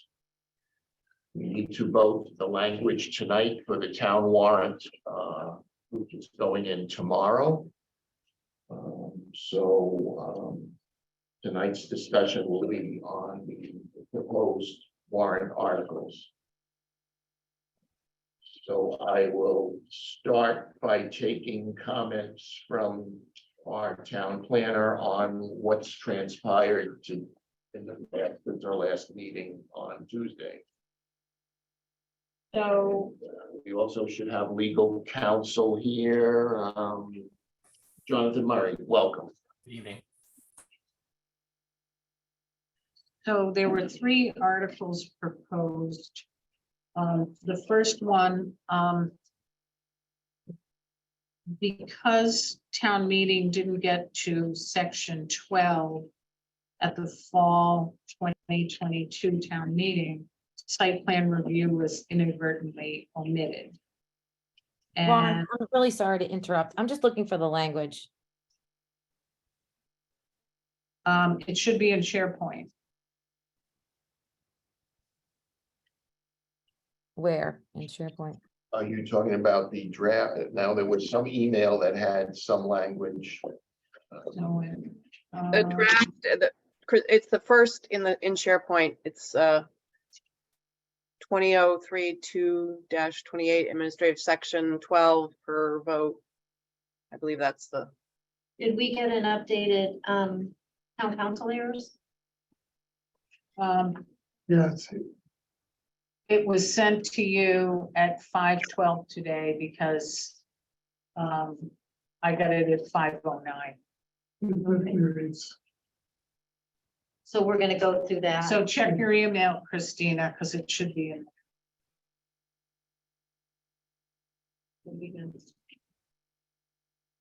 So the other 2 were in SharePoint. So the one in SharePoint's not correct? I'm so confused. I'm not following. So the 2 in SharePoint, one is Article 12 and one is the section 12, the administrative, and one is 6.5. Those are most updated in SharePoint. Right. Legal counsel ended up providing an amended version at 5:09 today, and it was sent out by email. And he made some slight changes to the Scrivener's error section. I guess we talked about the fees and penalties and that language isn't changed. What? Fees and penalties language. Penalties and non-criminal disposition. Nothing has been changed in these. Yeah, town council was gonna give language to Betsy, and then we were gonna approve at this meeting, and we had changed it from criminal disposition and penalties, and we changed everything to 300, and each day shall constitute an offense. I had that in mind. And there's some other things that weren't changed, In 6.5 or 12. 12. Jonathan, do you want to weigh in on the criminal and non-criminal disposition language? Sure, I'm just pulling up section 12 now, but I'm not sure what draft you all are looking at, but we can, if I'm remembering the last draft that I looked at, we can essentially copy the language that's in the criminal disposition section. If you just bear with me, I'll try to find what you all are looking at. So, is the one that I sent you that you approved. And that one on page 1 says 2.2.2 penalties. Any person violating any provision of this bylaw upon conviction shall be fined $300 for each offense, and each day that such violation continues shall be constitute a separate offense. That sounds like the one that I looked at, and I'm just pulling it up. Right. And then we talked at the last meeting about non-criminal disposition. In addition to the procedures for enforcement as described in the previous paragraph, the provisions of this bylaw may be enforced by the building inspector by non-criminal complaint pursuant to the provisions of General Law 40, Chapter 40, Section 31D. The penalty for the violation of any provision of this bylaw shall be $25 for the first offense, $50 for the second offense, $100 for the third offense, $200 for the fourth offense, and each subsequent offense. And I think Christine Delicio pointed out maybe that should be just a flat 300. And I think that's what she was lobbying for at the last meeting. I think we voted that. We This did. was more than lobbying. It wasn't lobbying. I think Yeah. we voted that language. And Wow. also say, add in the language that each day shall constitute a separate offense. We wanted to see if that. Right. So similar to the language in 12.2.2. That each day was a separate offense. And I also thought we said 12.2.2 would be retitled criminal disposition. Yes. We did. Yes, I had that also. We voted those both things. I'm really frustrated. I mean, we have now town council, town planner, and these changes, like we talked about in that special permit a few minutes ago, are not getting made. And also Mary Foley was supposed to be involved in these conversations. So, I mean, her editing skills are top notch. I do not know why we're sitting here again at the 11th hour, not being able to get a correct document. This is insanity. Let's not beat up on the town. Let's try to work together. Well, you know, You if want to we keep have a beating up on document- the town, you want to keep doing that, go ahead, feel free, but it's not productive. Let's move forward. We have a warrant to get out tonight. So if you're going to beat up on the town, I don't think it's productive. I'm not beating up on the town. I'm Oh, stating. you don't know why it wasn't gotten in, you didn't know this, I've been doing this, I tried to get this agenda posted, you're beating up on the town. All I'm right, stating facts, Ron. yeah, okay, let's move forward, let's work together. So if we change these, the criminal disposition and non-criminal 300, et cetera, does it have any teeth if it's not in our general bylaws? Is that relevant? Yeah. Why? Because we're taking time discussing having fees, but if it can't actually be charged. I mean, I think we have to change the general bylaw as well, is my point. We should be doing the full picture as opposed to. Well, we can't do that at this time.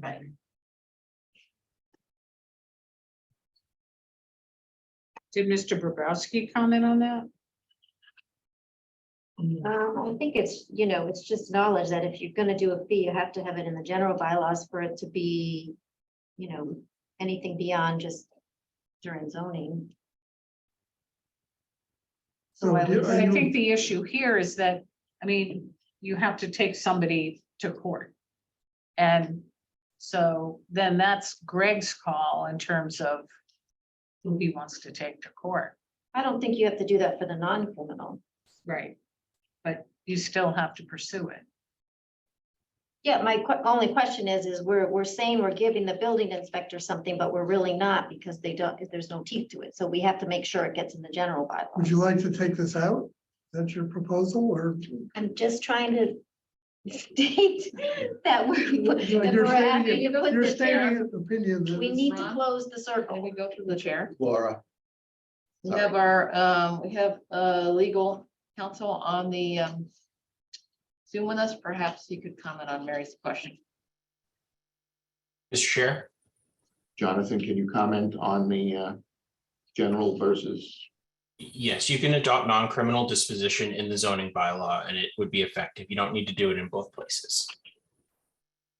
Okay, so it's just, thank you. And so it's just criminal that would need to be in the bylaw, general bylaw. No, criminal disposition is in mass general laws, but most commonly you see it in both general bylaws and zoning bylaws. Non-criminal disposition, you need to explicitly adopt, whether that be in the general bylaws or the zoning bylaws, depends on the circumstance, but where you all are looking to adopt non-criminal for zoning, in my opinion, it should be in zoning. Okay, thank you. And so, you know, if something is built 2 years down and then there's a violation, they can still designate a fee. Correct. I apologize. I just couldn't hear that last part of the sentence. I'm sorry. So I'm just saying, like, for an example, that if, you know, something is built and then 2 years later, there's a violation, these fees can still be imposed. Yes, yeah, if there's a new violation of the zoning bylaw, the building inspector can choose to enforce via non-criminal disposition. Okay, thank you. Christina,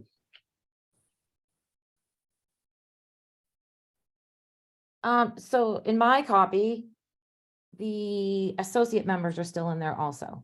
no, that was taken. I saw that taken out.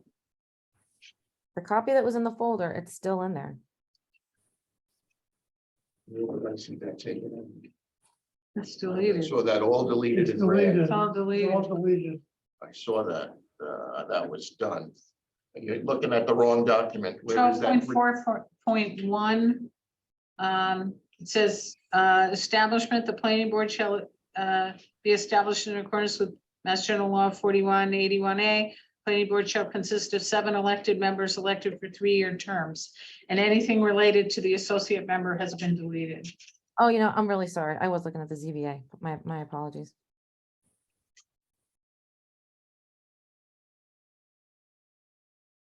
You want other edits to 12 or? So on page 3, 12.4.2.3. Where it's referencing sections 12.5 and 12.8, 12.8 should be 12.6.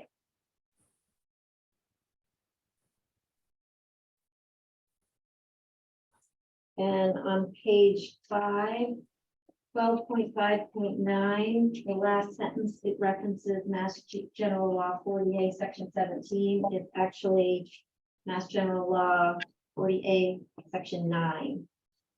Which one, Mary? 12.5.9 The lapse. for lapse. But I would like to see added, which we do for Dover amendments, the 48, Section 17,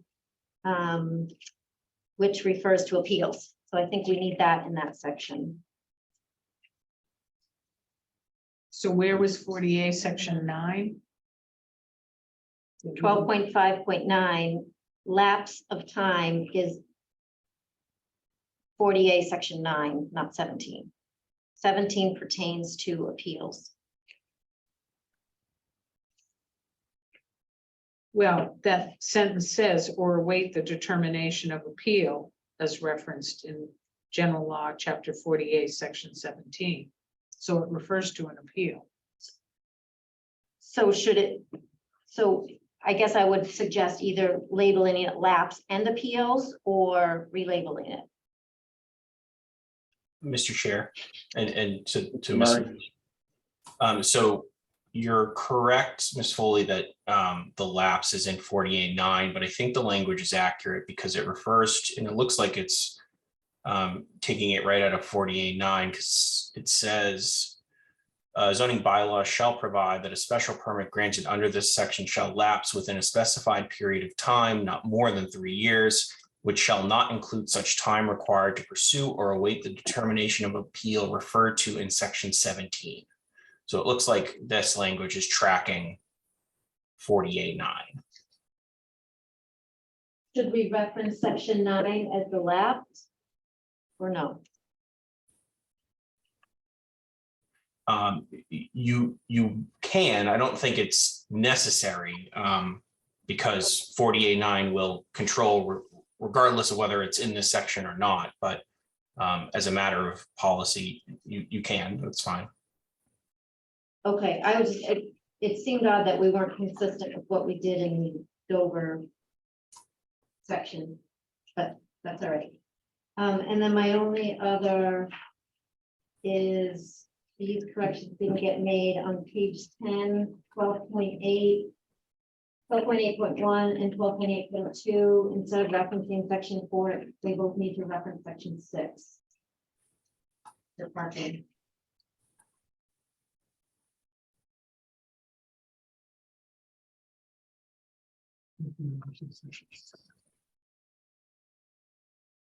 Could you say that again? 12.8. 1 and 12.8.2.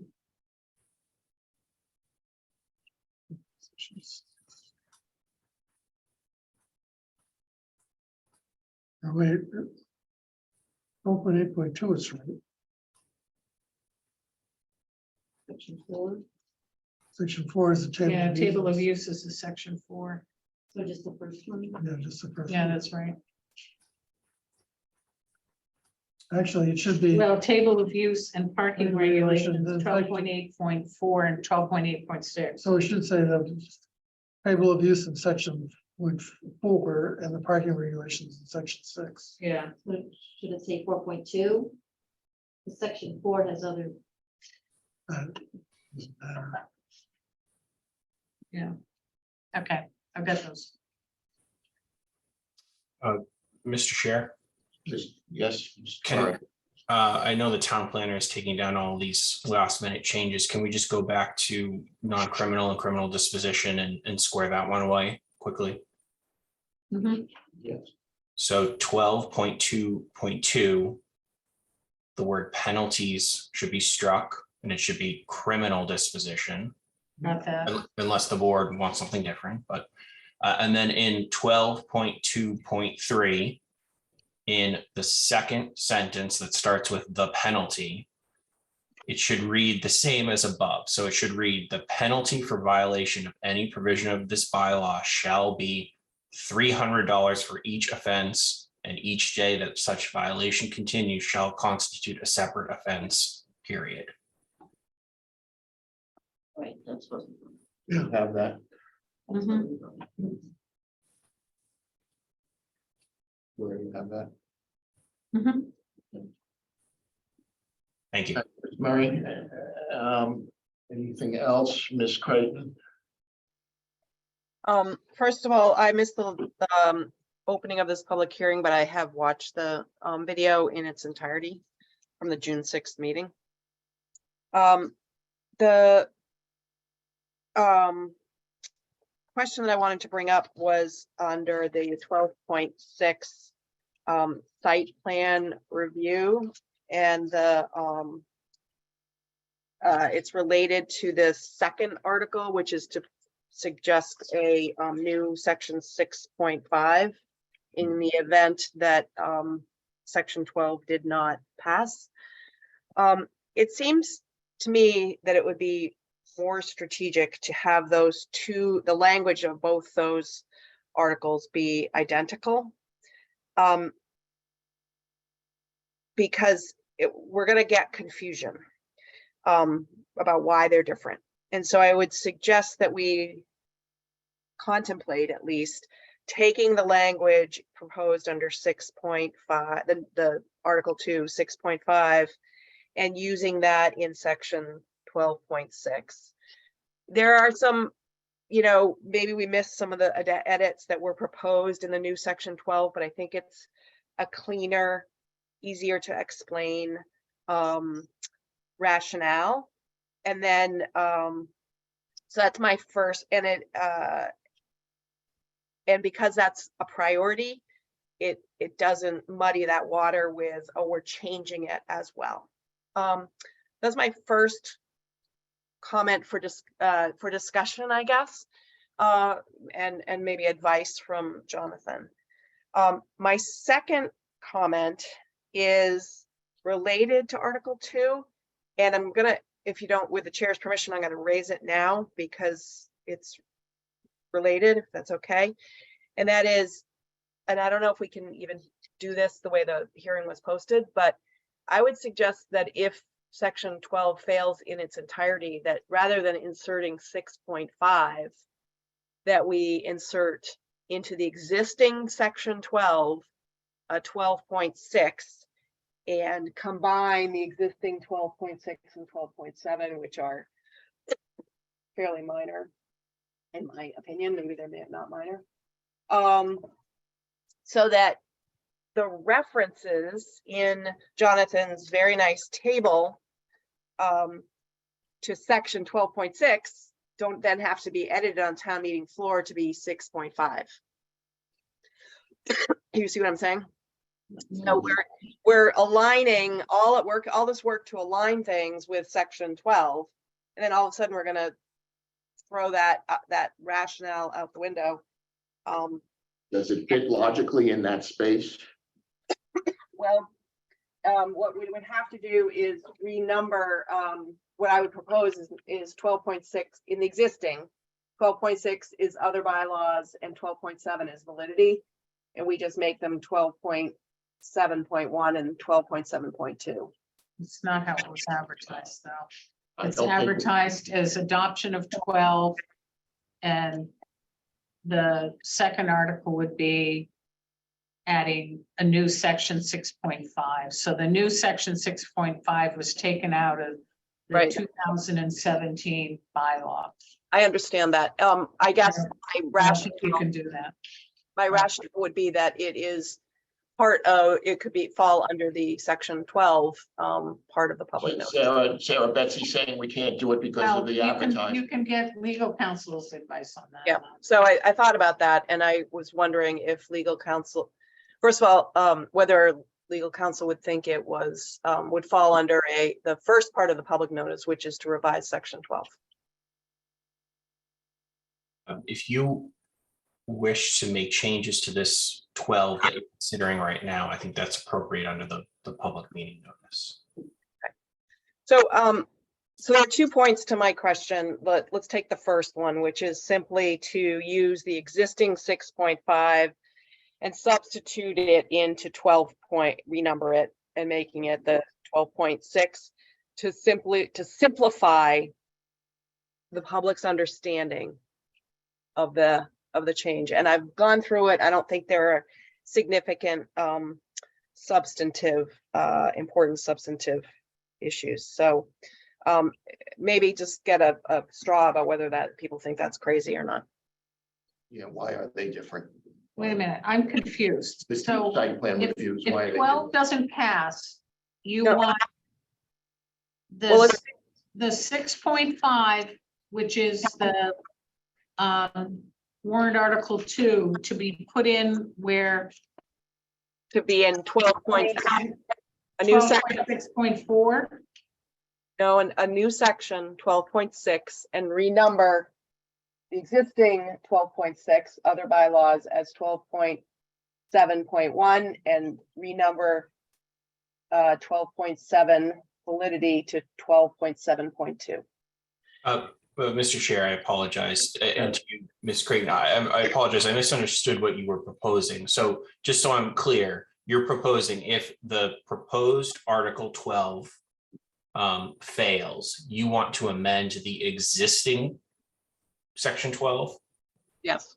In that case, I don't think we've properly noticed amendments to the current. Okay, then Well- forget that thought. When we take up that article, then I have some additional comments. So ignore that second part of it. My first question is, why would we make them different? Because it will be confusing to people that section 12, unless the argument is section 12 is the new improved, and section 5 is going backwards. Section 6.5 would be going backwards. So Chris, I'm not sure I disagree with you, Sarah, but I think the strategy was that if 12 doesn't pass, what we're saying is that let's just take the old language that we deleted and stick it back in. Okay, So if that's, that's I just what. understand that. We have a section 12, but it's just a little bit old. It's the original one. okay, Yeah, that's right. then let's stick with the we made same. a little bit of tweaks too anyway, right? Didn't Yeah. we? Okay, I think it's potentially very confusing for the public to see two versions trying to do the same thing. They have different purpose, section, and so forth, but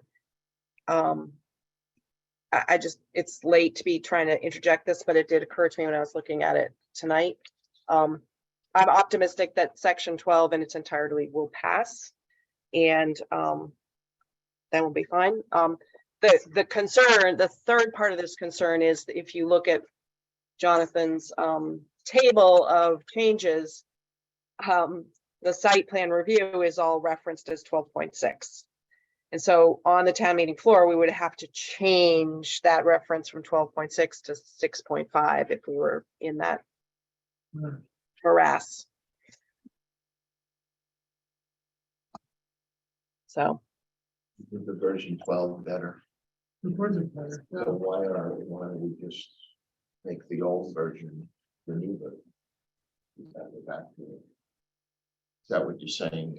Well, I'm just asking the question but maybe the argument is exactly as Chris has said, is that section 12 is improved.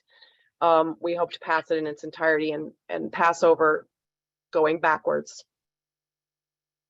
Well, we can't pass over. Yeah, let's put it in. No, we would pass over the second piece. We will pass it. Oh, Town meeting will adopt the change, and then we would pass over. That's over Article 3. Yeah. So maybe I've confused everybody, but I just wanted to throw that out there and see if there's Any board comment on the change of 6.5? Everyone is confused. So are we totally done with 12? Okay, let's just stick with 12. We can. All right, back to 12. Any other comments on 12? So we have the criminal disposition, the non-criminal disposition. There've been changes to those. We've changed 12.4.2 number 3 to the reference sections are 12.5 and 12.6.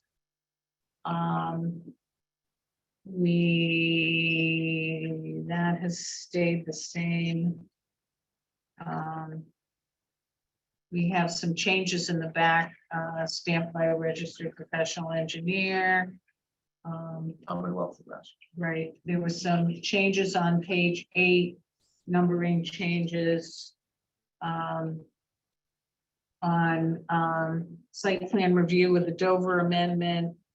12.8.1, we've changed, table of use is section 4.2 and parking regulations are 6.1. 12.8.2 is okay. No, that changes to 4.2. 12.8.2 changes to 4.2. No, the section 4 reference changes to. But the 12.8.1 0.1. changes to 6. Yeah. Right. changes the table of use. So that Section- last line, table of use is section 4.2. And parking regulations is section 6.1. That's right. Correct. Ron, I have one more comment. Sarah. Yeah, it was a comment I heard from someone is that the purpose of site plan review in the old 6.5 is more robust than the purpose in the proposed 12.6.1.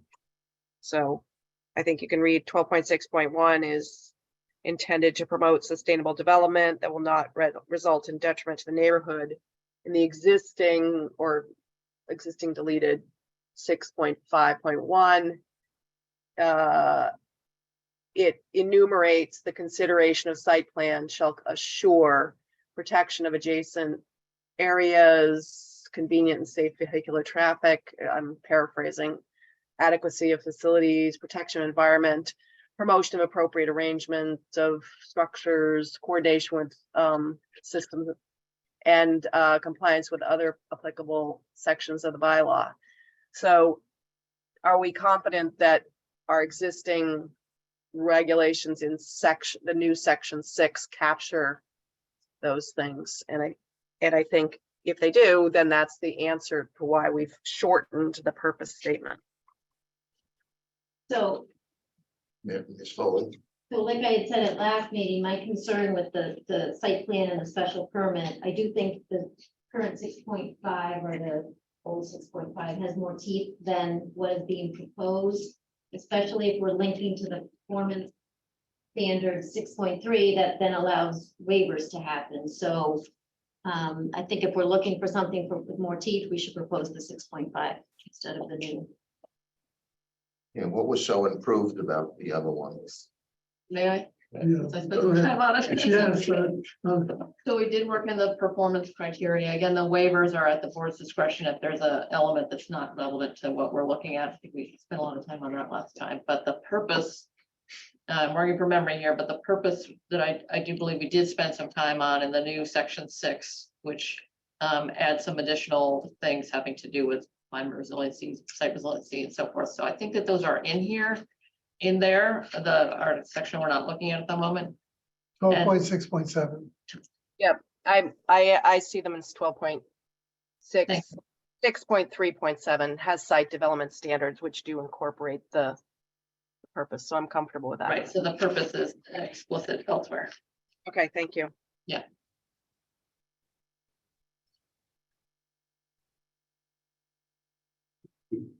But that, More teeth? no, because the teeth can be pulled out, so that concerns me. Greatly. Okay. So where do we stand on the language for, well, we've got, I think I have all the changes that everybody's. is there any Okay. other? So I'd like to move that we approve section 12. Should I take public comment? Oh, yeah, sure, go ahead. Ms. Pierce? You identify? Hi, yes, Sarah Pierce, 9 Front Street. So this is extremely confusing to the public. It seems like there are administrative changes, yet there are total substantiated changes about what will be happening. It's at the board's discretion. Nothing's in writing, and this is very reminiscent of a past town meeting where bylaws were put forward and it was extremely hard to understand. We're like 14 days away from a special town meeting, and you guys are still deciding without a unanimous, but just a majority vote as to what is right for this town. And a lot of people do not agree with this. And it's frustrating for many residents who do not want to take the time to sit in on these meetings, who just keep going on as votes 5-2, 5-2, 5-2. It is very frustrating. And I think when you get to a special town meeting, you're going to see that most residents feel the same way that they did about the last town meeting when bylaws are trying to be changed, not just administrative, but actual bylaws that will have long-lasting, long-term effects on this town, especially when we have huge projects coming at us, such as the MBTA. We need to be super conservative, or at least looking at what we're doing to change or move things in a direction that looks at what we're doing to preserve this town. You cannot put things back once they are changed, and this is extremely important. And I would really like the board to pay close attention to this. I have sat in on the MBTA task force. I applaud and appreciate everyone that has gone into that, but this is a serious issue. And if we start making changes and waving things through or changing waivers and special permits, why are we doing this at a time when we're in such a volatile state? So that's my comment. And I would really hope the board listens and understands that there are many, many people that are not willing to vote to make major changes towards opening up zoning to a free-for-all to this small coastal town. Thank you. Thank you for your comments. Yes, Yeah, Karen Bennett, 28 Lincoln Street. I've read all of Article Section 12 that's being proposed, as well as Section 6.3 that was referred to within Section 12. And I'd like to have the opportunity to do a citizen's petition regarding the language on waivers. But it appears that based on our general bylaws, we have to have that 28 days in advance to get the 100 signatures. And that's in our bylaws. So how do we do that? How do we put in a petition? It seems really unfair to the residents that have paid attention, have attended all these meetings, and not being able to have a petition in enough time seems like you just don't care what the residents have to say, or the people that oppose what you might be doing. thank you for your comments. Any other comments from the public? Can town council weigh in on that, on the 28 days and us being only 14 days out?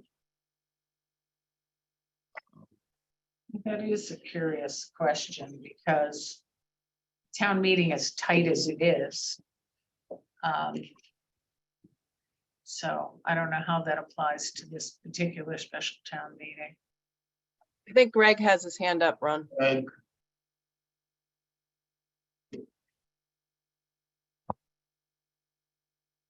Greg, you're muted. Greg Fetterspiel, you're muted. Thank you. Still muted. Sorry about that. Thank you. A couple of comments. One, you can always make a motion to amend the article rather than go the petition route. So that's one option. And petition articles can be submitted at any time. You don't have to wait until a warrant is posted. So you could put in a petition article at any time. There's no requirement that petition articles have to wait for a warrant. In fact, they should not wait for a warrant because you want to get, the warrants are often put in after that deadline. They almost always are. So petition articles can be prepared and be ready at any time.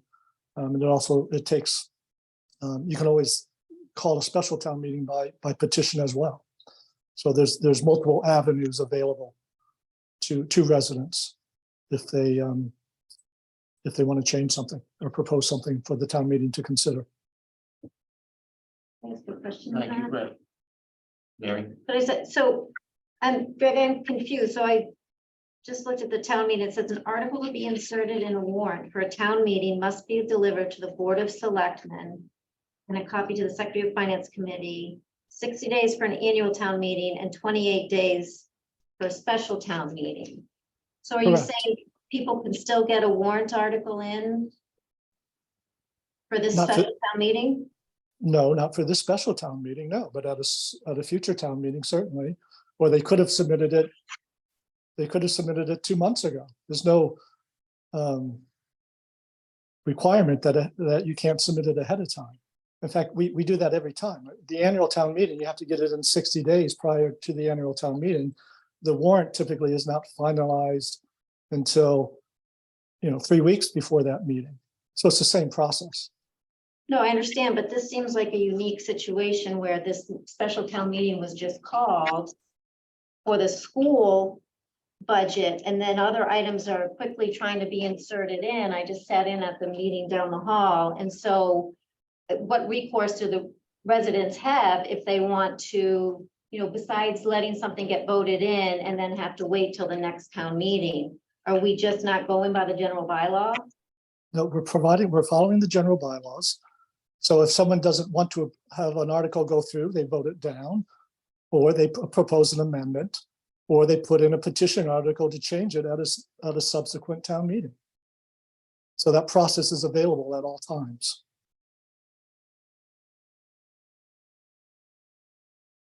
Spielberg? So I had a question on that. The particular provision that was objected to, hasn't that been in what we've been considering for quite some time? We haven't suddenly put that in, have we, at the last minute? I don't think so. Ron, if I may. Sarah Creighton. I was gonna make the same point, that the waiver of standards 6.3.13, first of all, is not the subject of this public hearing. It was approved in November 2022 as part of section 6, and I think waivers are a pretty standard part of zoning. And so it would not, just to follow up on Greg's point about amending an article, it's not, that provision is not on the warrant if we move this section 12 forward, only by reference. So the section 6, so there would not be an opportunity at this town meeting to amend something on the warrant that is not on the warrant, which is section 6.3.13. So, and the other thing for people who I'm sorry that people find this confusing. It is challenging and detail oriented, and I hope we'll get a chance to talk a little bit about what we do on that problem. But I also think it's very important to remember that all of the zoning articles that were presented in November were passed.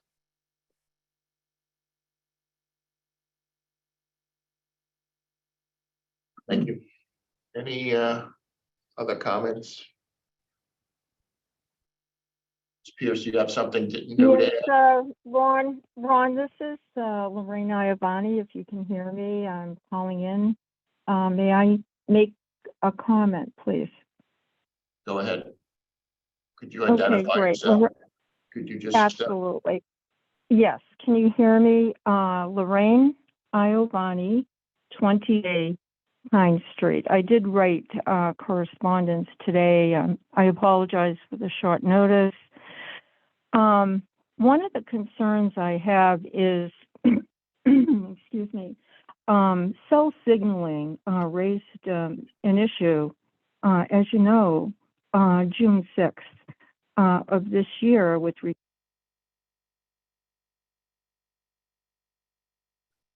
Oh, you're muted, sorry.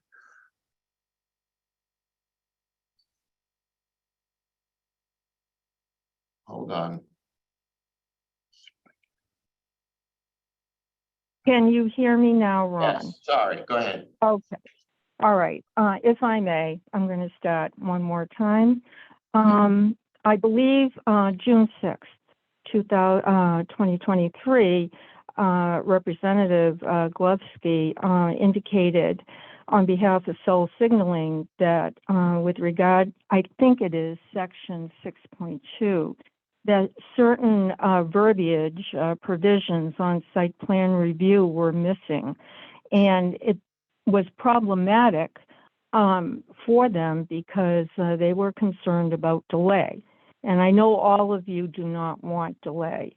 And quite frankly, I thought the whole purpose of what we were going to do here, rather than a massive overhaul of that section 12, which we never got to on November 14th of 2022, I thought what we were going to do was actually take that section that is of concern to cell signaling and try to incorporate the provisions that your board can effectively use in order to move their project forward. And that's really, we're looking at, the major goal here, which is obviously to ensure that this project goes through without any delay.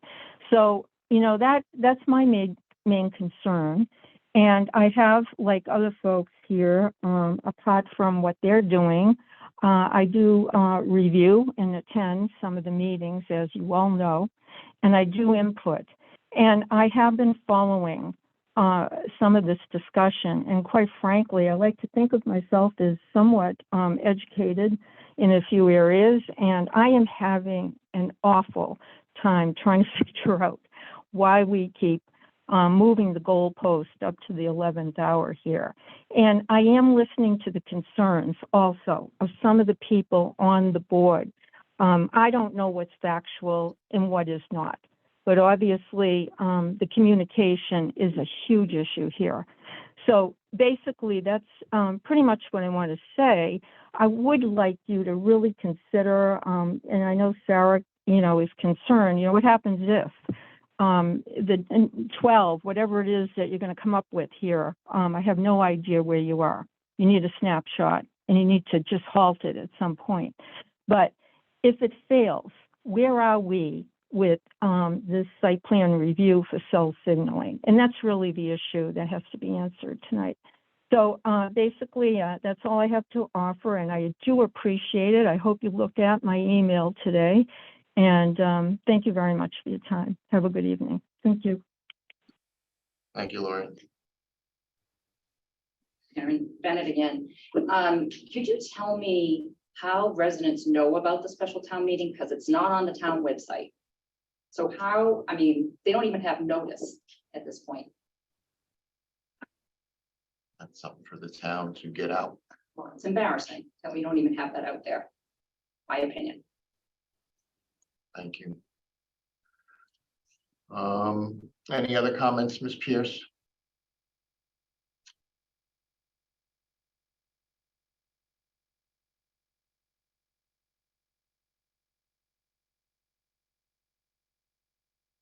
Okay, so we're going to make a Make a motion. motion to approve?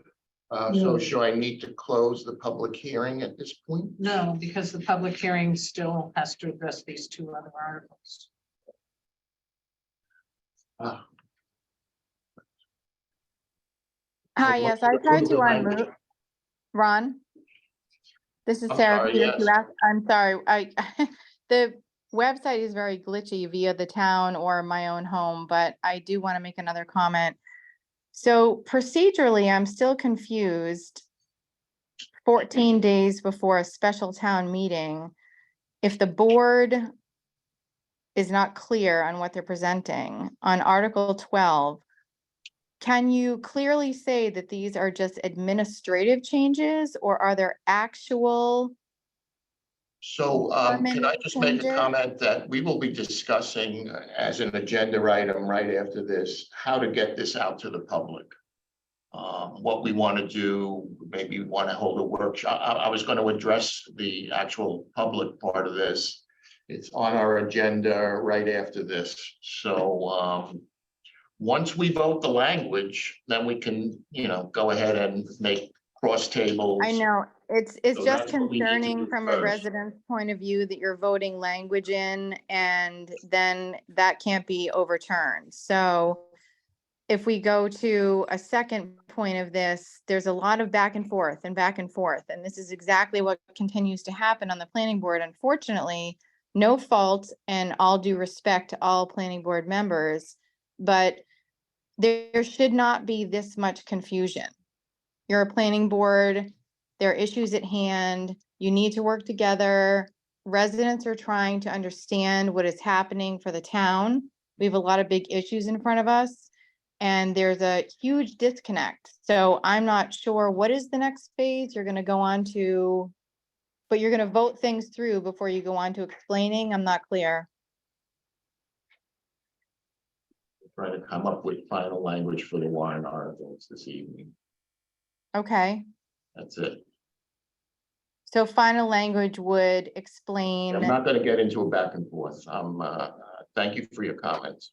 Okay, Ron, well, there's a lot of back and forth between you and your board members, and it Understood. seems, I understand.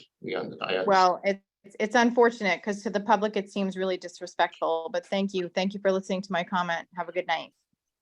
Thank you. So on the Article 12, the final language. I'd like to take a motion to accept the language as mentioned tonight. So moved. There a second? Second, Any discussion? Mary, Oh, are you asking for us to vote before we see final language? we have to. It's due tomorrow. Well, again, it's pressure, it always is, but okay. That's a question. I don't know how else. You can't change the clock. so the, Again, to reiterate what people keep saying, and we've been working on this for 3 years, so it's not as if we've rushed to the finish line here, we've been working on this. So it shouldn't be a rush, but it is.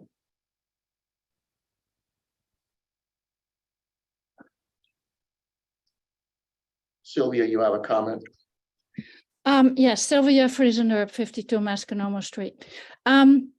I've heard from several of the, some of the public comments, the statement that the people are the citizens or the public, as a sweeping statement, as if that represents everybody. And I just wanted to say that, no, you do not represent me in your opinions. So this mistrust that I hear constantly, I think you make the work of the planning board very, very difficult. Thank you. Okay, just waiting for Laura to get back to vote this.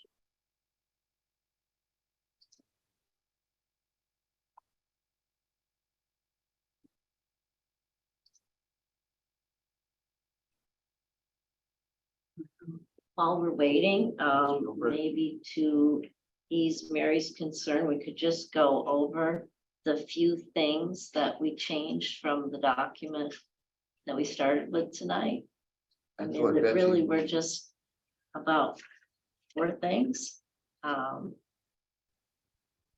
Changing penalties to criminal. Sorry, my eyes.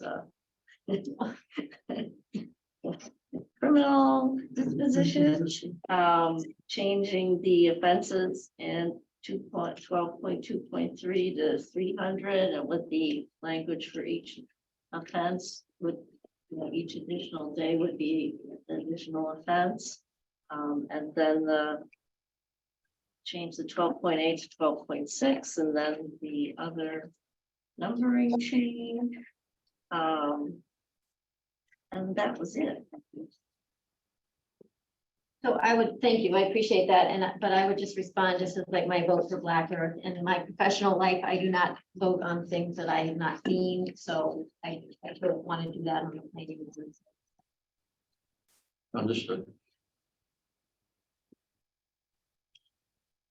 Okay, so we have a motion to accept the language, warrant language for Article 12 as amended tonight.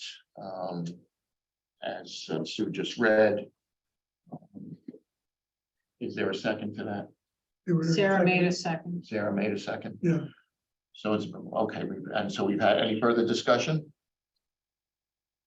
Roll call vote, Ms. Filbert, Yes. Ms. Foley, No. Mr. Only, Yes. Ms. Tenney, yes. Ms. Delicio, Nope. she said, Said no. she said no, okay, and Ms. Creighton. Yes, The chair votes yes. The warrant passes 5-2. Next, section 6.5, site plan review, Ms. Ware. So this was the backup. Should article to section 12 not pass. And this was the site plan review that was in the zoning prior to it being deleted. So we've made a couple of changes in reference. So in 6.5.2, the off-street parking is 6.1. And in the decision, 6.5.6, again, 6.1 is referenced. Those are the only changes that we've done. I believe, said the Registered in section Massachusetts. 6.9 site plan review of special permit is also. Yeah, that was deleted. I move that we adopt, that we move the warrant article number 2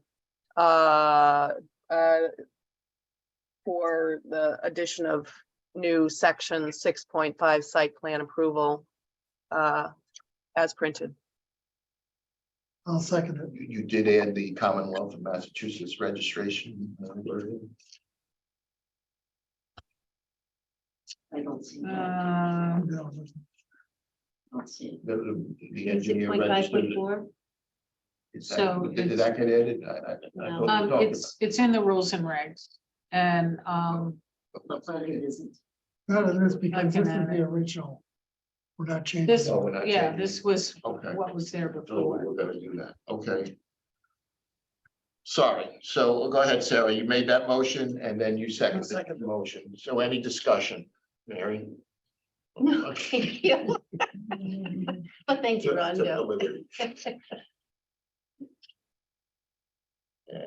No discussion from the board, any public discussion? Okay, I'll take a motion, I'll take a vote, roll call vote, Ms. Philbrick, Yes. Ms. Foley, Yes. Ms. Zeroli, Yes. Ms. Tenney, Yes. Ms. Creighton, Yes.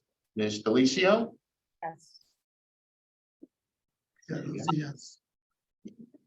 okay, motion passes 7-0. Ron, if I may, I'd like to make a motion that we will pass over this article of 6.5 if the article on section 12 passes. I'll second that. Okay, motion made and seconded, any discussion? Roll call vote, Ms. Philbrick, Yes. Foley. Deep thought, Well, I wanted to ask a question. Can I Oh, ask a so- question? discussion. I mean, we have to give context at town meeting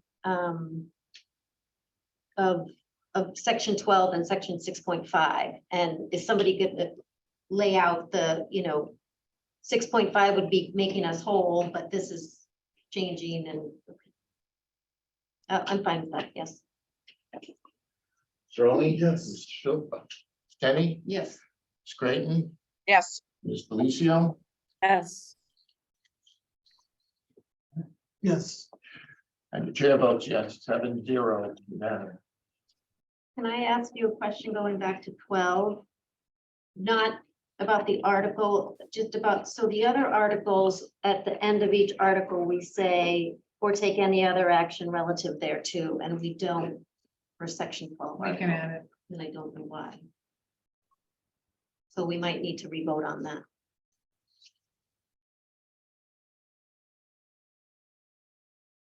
Can we accept that, Jonathan, as an amendment to our motion?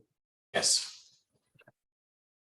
Go to Mary's amendment. So I guess I'll amend my motion to add that language at the end. So that's a second from Sarah. Yes. Any discussion? Raise a hand for accepting the change. We accepting the change Yes. or the whole?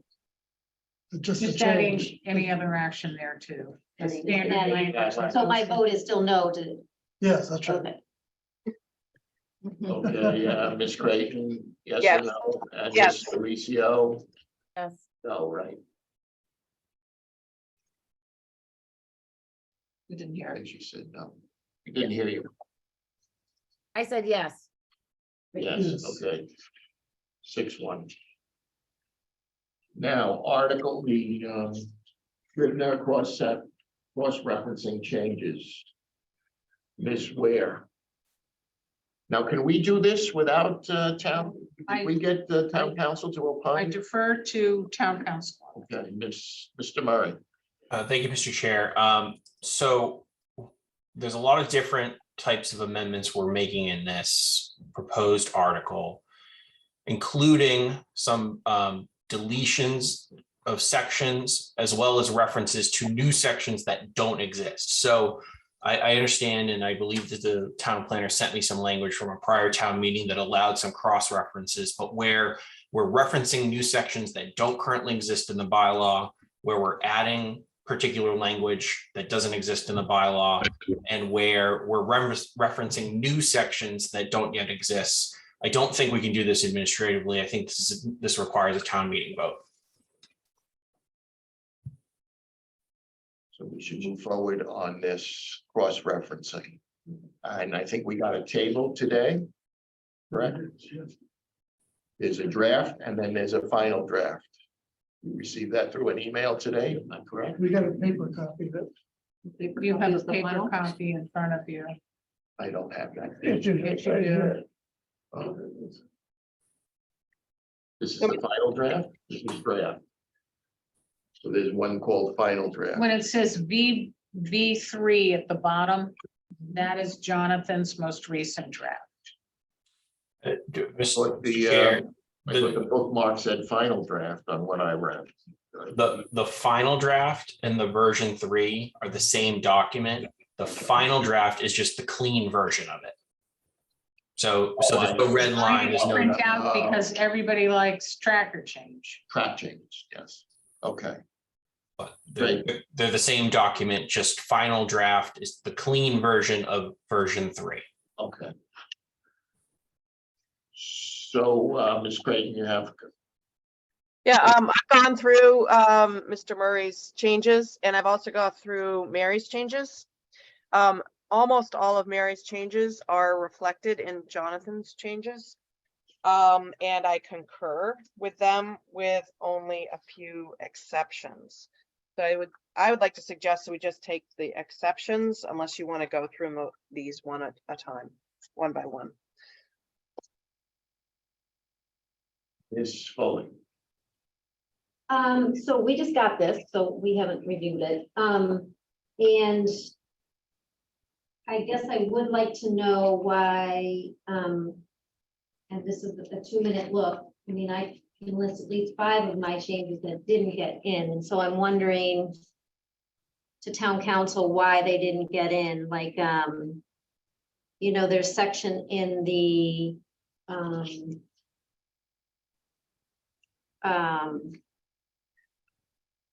my gosh, it just section, I'm having the same problem today.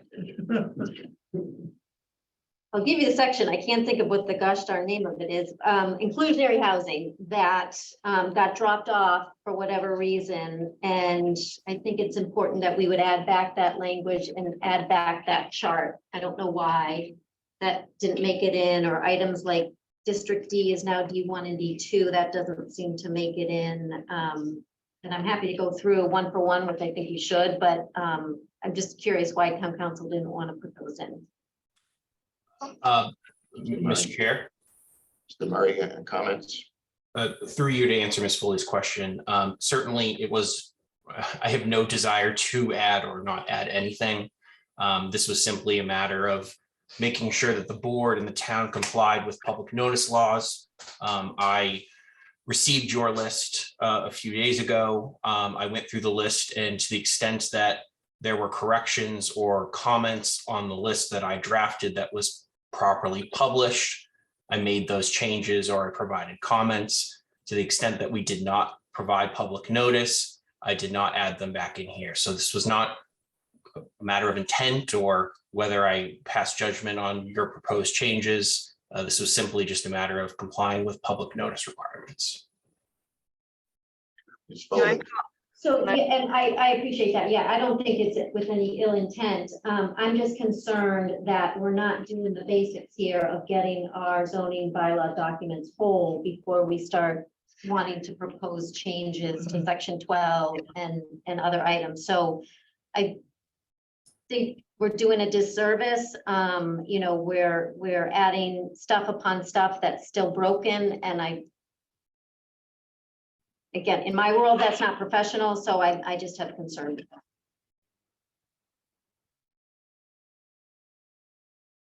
Mr. Chairman. It's great. I think that the work that has been done by town council fixes a lot of broken things. They are errors, omissions, human errors, and I think they do exactly what we want to do, which is to clarify and to make things accurate. And I think that he has done a great job of laying this out in a way that is understandable to the public and to us. I've checked through all of them, and I don't have a problem with that. I think there are two issues that Mary has raised, which I think are legitimate typos. The first is the misplacement of the section of the 10.3.1, which is clearly in the wrong place. It's a typo. And then the other typo is the missing section, which she identifies as 6.14.6, which was renumbered at one of the town meetings to section 9.4 and should be in our bylaw. It's a typo. So those two things are just errors in the translating the town meeting votes to the paper copy. And I guess my question for Jonathan would be, maybe even outside of this meeting, it's not relevant to the public hearing, but that the next time we meet, we can just talk about how do we get typos fixed like that. And the rest of them, I think, Mary, you've done an excellent job of actually confirming all of them. And there are a couple of there's only one or two I disagree with you on, and I think we can move this along. So I think we do exactly what we want to do with this work, is to fix and make it clearer, and it's well laid out to be understandable. So if you wanted to, we can take them one at a time, but maybe that's the way to do it. But I don't have any problem with those that Jonathan has proposed.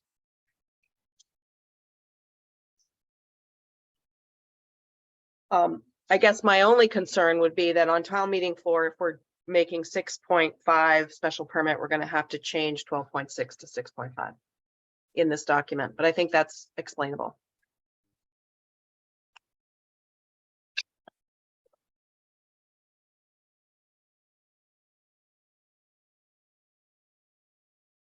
Board comments on the document. Scrivener, cross-referencing.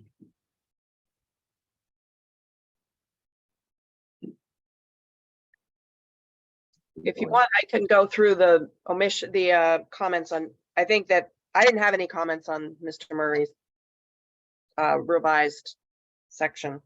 I had a couple of comments on Mary's that I think are, the rest of Mary's align with Jonathan's.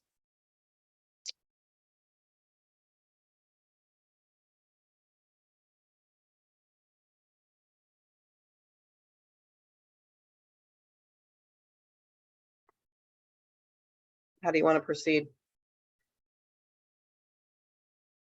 We can go through them.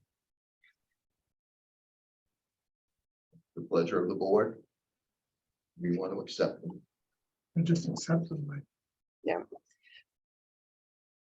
If you want, I can go through the ones that the exceptions for Mary's, which are fairly small.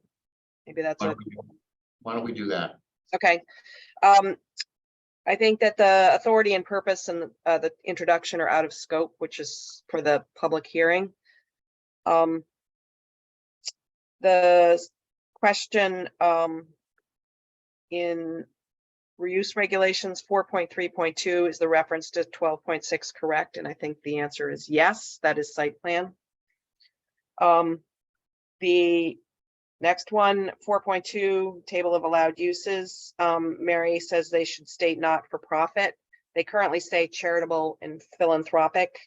So I think that's not worth trying to worry about. So can I just ask a question? Because, so are you, the 12.6, are you referring to if 12, section 12 gets voted in, or what our current 12 is? When section 12 gets voted in.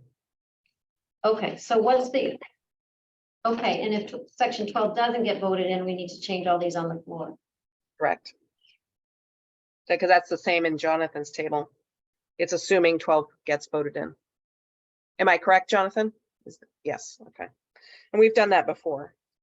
On Mary's, I don't know why I don't have her set page 2, sorry. I don't have I got jammed in my printer, so I'm gonna have to skip that, but on her page 3, all of them I concur with, except I mentioned the typo. So that's from section 8.3 through 9.3.11.1. With the exception, as I think Jonathan is correct, that 9.3.10.4, section 11.1.1 should change to 9.3.10.2. Jonathan is correct on that one. I cross-referenced that. And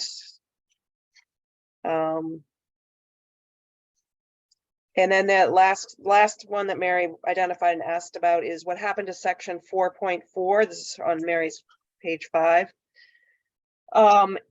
She said what happens, that was the LCD section, and that LCD section is now referenced item by item in the column, the last column on the right in the use table.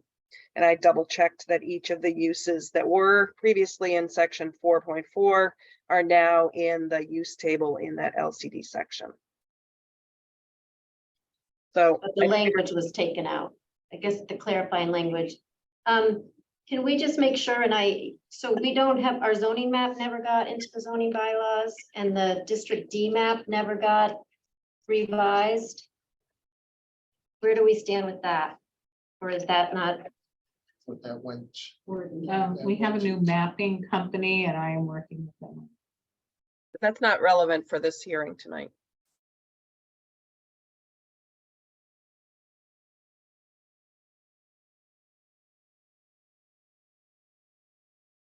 So I'm going to move that we accept the article as present, the use table as the revised use table that was presented tonight, and move it forward to town meeting. Before you do that, Sarah, I'll take any public comment on this. Are there any further board comments? Ms. Petersstraw.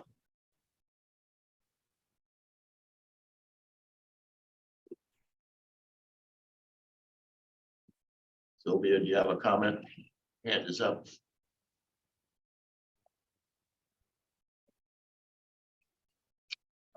Doesn't sound it. Ms. Pierce, you have a comment?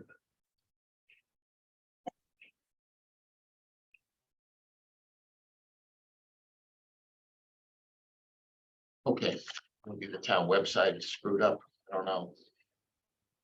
Any availability to unmute. So, Ron, one more comment. Sarah, In Mary's page 2, I think residential district D is encompassed. It's my opinion that it encompasses D1 and D2, but if the board felt otherwise important to specify D1 and D2, we could add those references in 6.4.2. Actually, they are. I think you're looking at an old version because the amended version amended in October does have D1 and D2. And 6.9 was removed in the amended, the new section 6. So I think that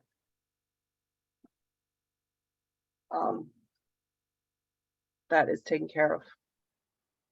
Hi, this is Sarah Pierce, sorry, there is some glitches in the town website or maybe my internet, I'm not sure.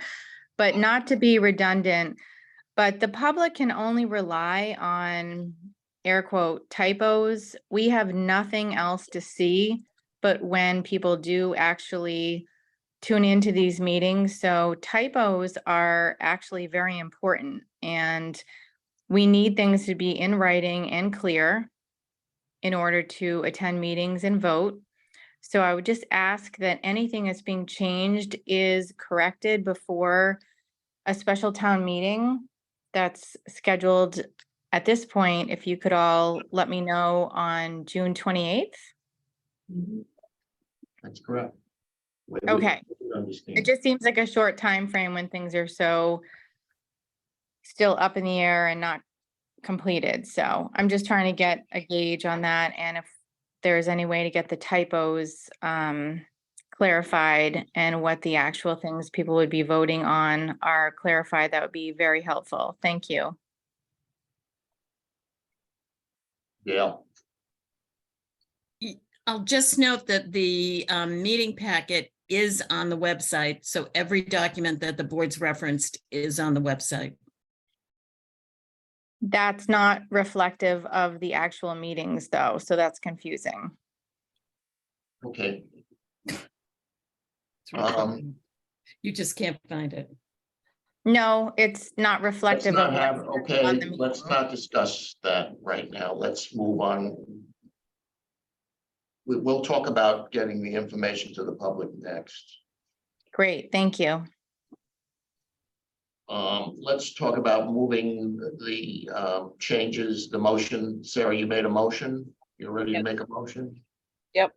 I think that move the article as amended and revised in the most recent version tonight, which I think it only had 1 or 2 amendments to the town meeting warrant. You weren't making any changes as to what Mr. Murray has suggested, written as is. So is there a second on that? Motion been made and seconded. Any discussion? So I would just say that it's not perfect and Mary's found more things that we need to take up at the next town meeting, which is great. We should do it. These have been published and we should take this step forward and make these corrections.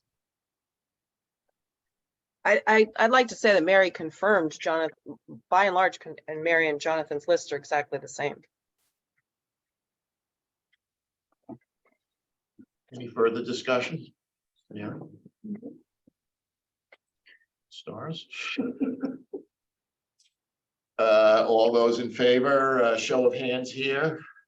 We're not going to do roll call this time. All right, let's do a roll call. Ms. Philbrick, Yes, Ms. Foley, absolutely not. Mr. Only, Yes. Ms. Tenney, Yes. Ms. Delicio, No. and Ms. Creighton. Yes.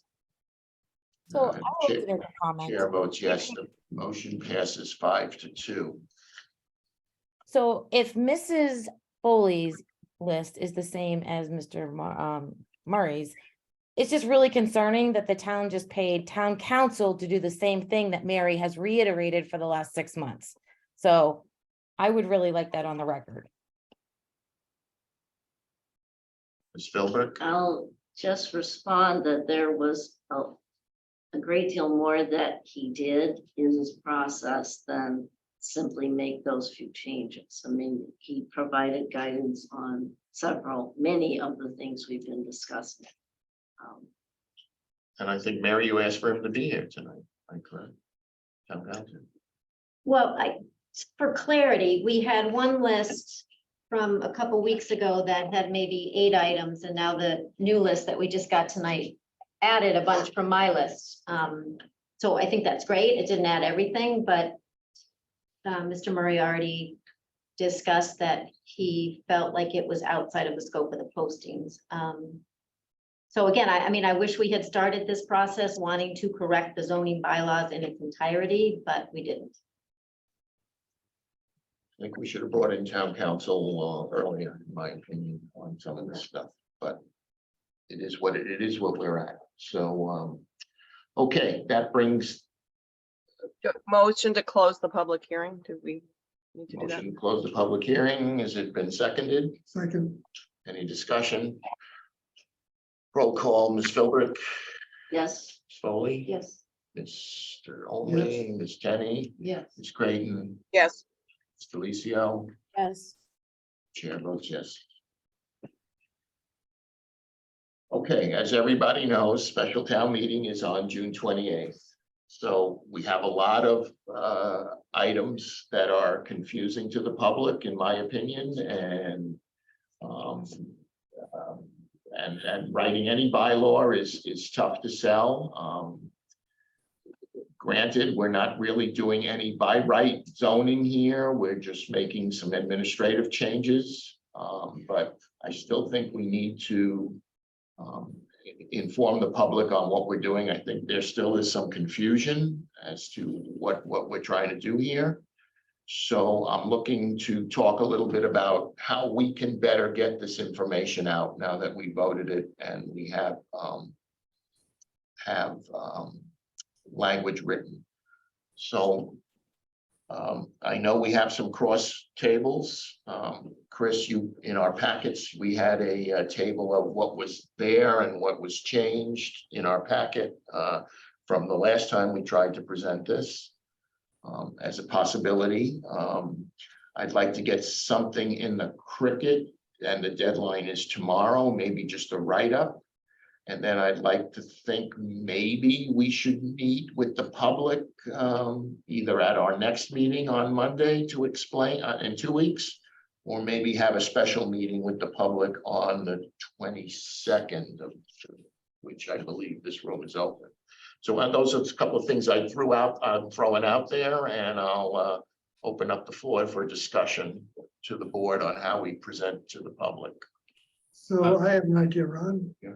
I think there should be a very clear thing on the website about the proposed zoning changes for town meeting in 2 weeks. Crystal clear, here's the existing language, here's the new language. Here's this table, here's an explanation of what they are, all of that, but just in a very easy place where people can go and see it. That's something that you would need to get with Tiffany to get done. So Tiffany and Debbie in the town manager's office are the only two people who really have access to the website. So we'd have to work with either of them to get something on the website. Okay. Mary?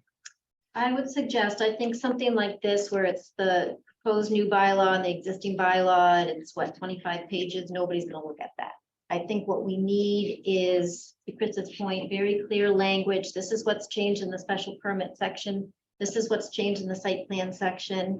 There's a new planning board section. We added Dover amendment, we added accommodations. I mean, it's not that complicated, right? Like, and we need to put up the track change document from what they're seeing in bylaw right here to what's being proposed. So we should have had that track change document all along. I'm sure it's out there somewhere, so people can see that, you know, what changed in each section and what was added. So again, 25-page thing, somebody's not gonna read. We need bullet points.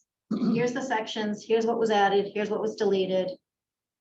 Here's what was changed in the special permit site plan, etc. Have hands up from Jonathan and Sarah Creighton. Let's start with you, Jonathan. You have a Thank you, comment? Mr. Chair, and I didn't want to interrupt the discussion. I know I was asked to be here for the bylaw changes, and I'm more than happy to stay if I could be of help, but I'd like to be respectful of the board's and the town's time as well, so just want to. Any problem with town council leaving? You're free to go. Shut Thank the you all. door. Thank you. Okay, Sarah, you had a comment? I'm gonna make a motion to authorize the town planner and the chair to write a short article in the Cricket for tomorrow, to just summarize where we are first.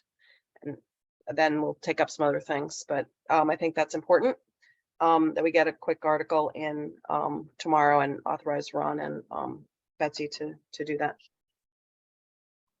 I would, just to follow up on that, if an article gets written, I request that there's been a narrative that these are just administrative minor changes, and I don't agree with that, so I think some of the substance needs to be spelled out, and it's not minor changes. So if an article is written, I think we need to be clear.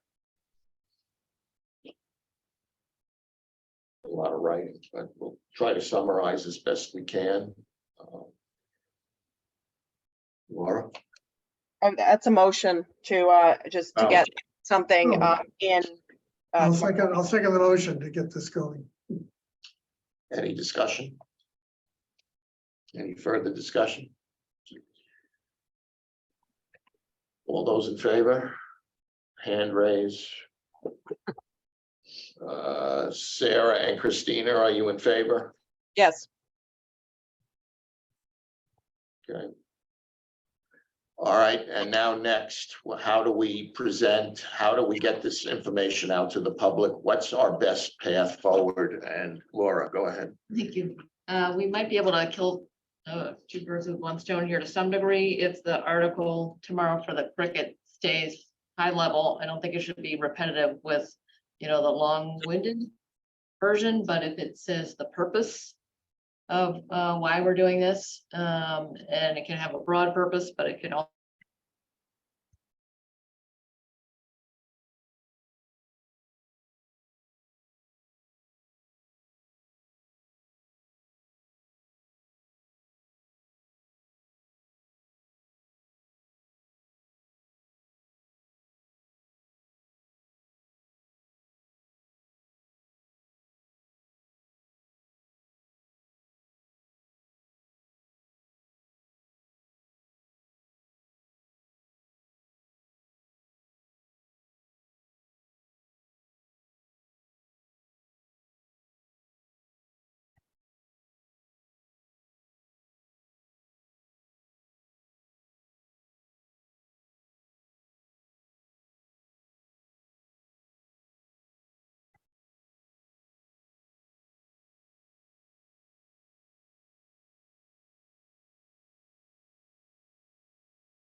Hello? Can anybody hear me?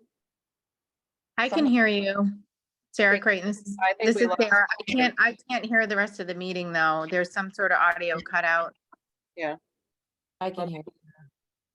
Yeah, somehow I became host, so.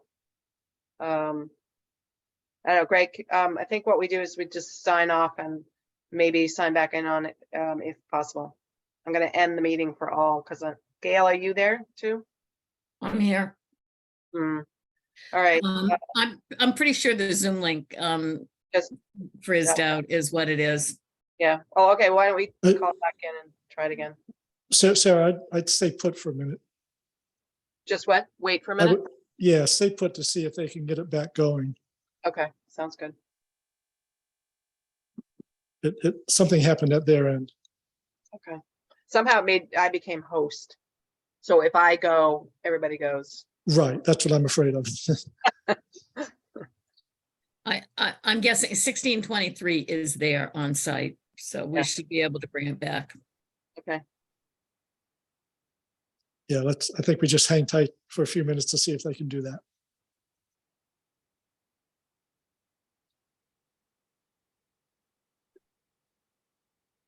I'm gonna So, yeah. text Betsy. Well, I just texted Ron and he confirmed that the internet went down, so it may be beyond our control.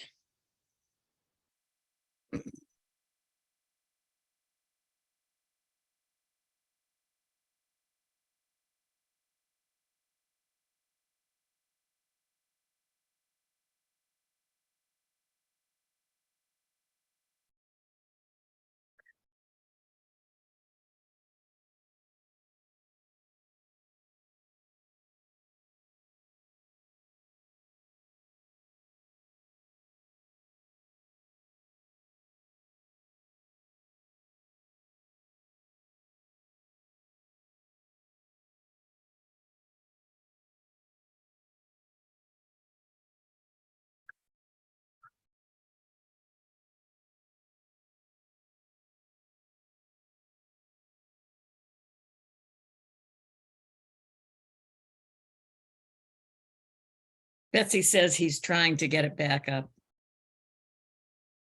1623.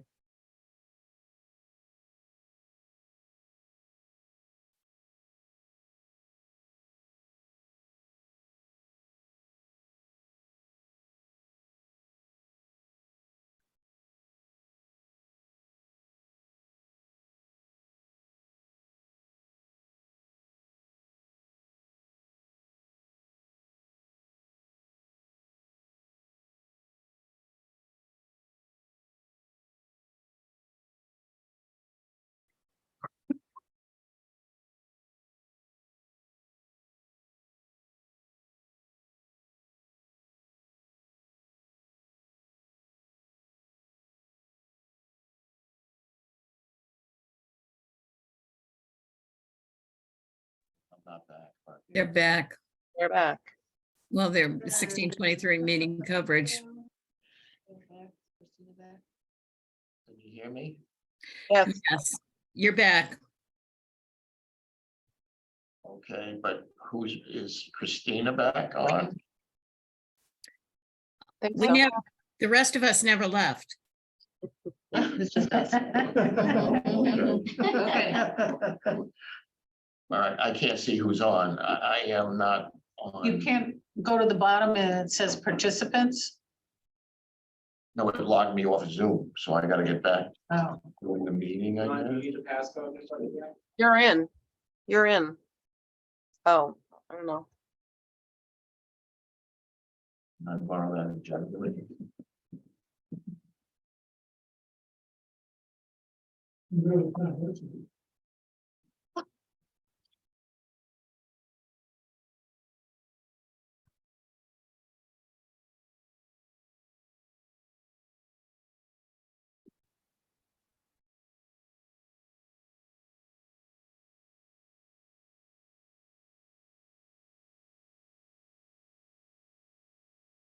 Huh.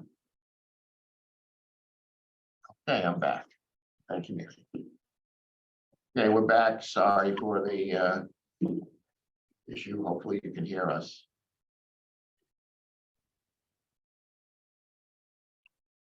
So yeah, just to continue the thought, so I was hopeful that if a letter is written tomorrow that states the general purpose and then the section by section purpose of what we're trying to accomplish, the substantive stuff, that that might provide the baseline for the what gets posted on the website. There'll be some continuity there, but then that could be expanded.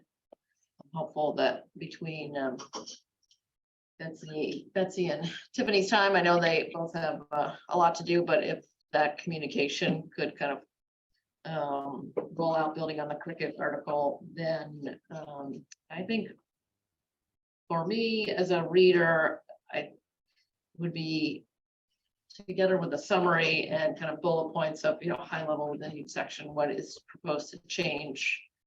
I think it would be more helpful to compare the existing section that is the equivalent of it, and then the proposed section.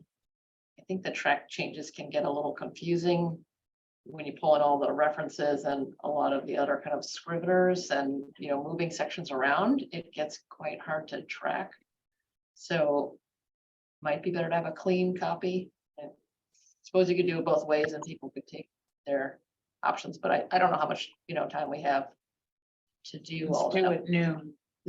Well, yeah, no, sorry, I meant what went on the website. The Cricket article, I don't think ought to be the existing proposed. I think that ought to say, come to our town website and we'll post it there for you, but the Cricket article should say, here are the sections we're changing, here's why we're changing them, section by section, high level purpose, and then tell you where to find more resources to read further. So if we direct them to the town planner's website, you should have that stuff in by the time the Cricket publishes, which is Thursday. We should have the website ready if we're gonna reference it in our letter. I don't know what Tiffany's schedule is, but I can give her That would- stuff that to, would kind of it will the be on time. the planning board website webpage. Hopefully, maybe Greg could help in that regard. In getting the stuff on there. Is it only Tiffany that has the keys to this? Tiffany and Debbie. But Tiffany's the communications person. So, We'll have to design the documents too, so. Right, so, So I wanted to just add one thing to Laura's summary, which I thought was perfect. We need to also say, in addition to here's why we're doing it, if it doesn't pass, this will be the result. That's an important thing to get out there in some fashion. What if 6.5 doesn't pass? Well, let's start with, With one or the other. well, I think we should address each one.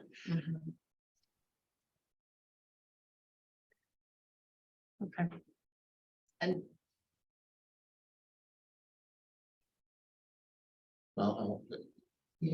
Laura? sorry, just to finish that thought, I think that you've written some of that in our, your memos and things about why some of these sections, why we need to attend to these sections and what the risk is to the town if we don't. We did that last fall, yeah. So, yeah, I think hopefully some of that is written already. It's a matter of finding it, but I agree that's a good point.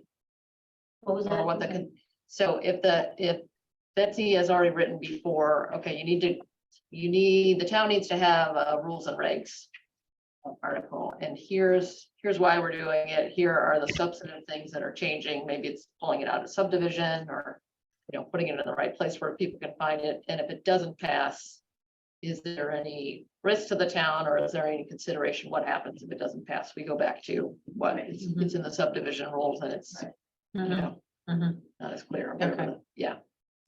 Keep that part simple. Keep it simple. Don't try to map everything back, but yeah. Sarah Creighton? I was, sorry, missed some of that. We missed some of that discussion. I'm gonna speak against having a track changes document. I think the average person does not know how to read it. And we have not as administrative section 12 did not start with the original section 12. So someone would have to go back and actually map it and figure out which language was the same and which one was not. The genesis of section 12 was an entire delete section, administrative section, and put in a new one. And so a track changes document there is not a track changes document. Maybe Mark Bobrowski had one somewhere along the way, but we've departed from that a long time ago. So I think we run a huge risk of making errors unless somebody really painstakingly figures out which things were correct, which things got changed, which things did not. I think it's better to do the summary of by topic. You know, planning board in the existing, not defined, in the new, defined. ZBA, defined and defined, you know, just take it by topic and say what the old was and any substantive, any, and the new. So that, I think a track changes document is difficult, not helpful, and very error prone and time consuming. So unless, so that's, I don't know who's going to do it because it doesn't exist. Very forward. There might have been a misconception of what I was saying. I was saying not going back to the 2018 version, but just going back to our 2023 version and just saying what the changes are from that to section 12. And I think, what's that? I think Betsy has that, no? Yeah, we have it. I thought we have that. We have the track change from, oh, I've never seen it. No. From our version in here to what's being proposed. So this is our current version. So I just, that was my proposal, that we do the track changes from what we currently have to what's being proposed, and it's not that big. I guess another concern I have with that is, you know, we've been doing track changes for the public all along, and I don't know why all of a sudden the residents aren't up enough on track changes to follow. I mean, I think that's kind of shortchanging them. And my third thing would be, then maybe we need to change the language of the warrant article. So we say to revise section 12, we don't say to delete and replace. So we have to pick a lane and stay in it. And we're kind of jumping all over the place again. So it's concerning. So I don't think a track change is a big deal. And I have to, even for my own clarity, I'd like to understand, are we revising section 12 or are we deleting and replacing? Sarah. I saw that as well, and I assumed that Jonathan wrote it that way intentionally. So I didn't raise that. But if you're able to do the track changes, I think, Mary, you'd be the one to do it. I think you're the most careful on that kind of thing. But I think otherwise it's a very risky endeavor. So that's my opinion, but you others, and I don't think so. If people think it's helpful, great. I'm not the one to do it. I think Betsy's got a lot of other things happening.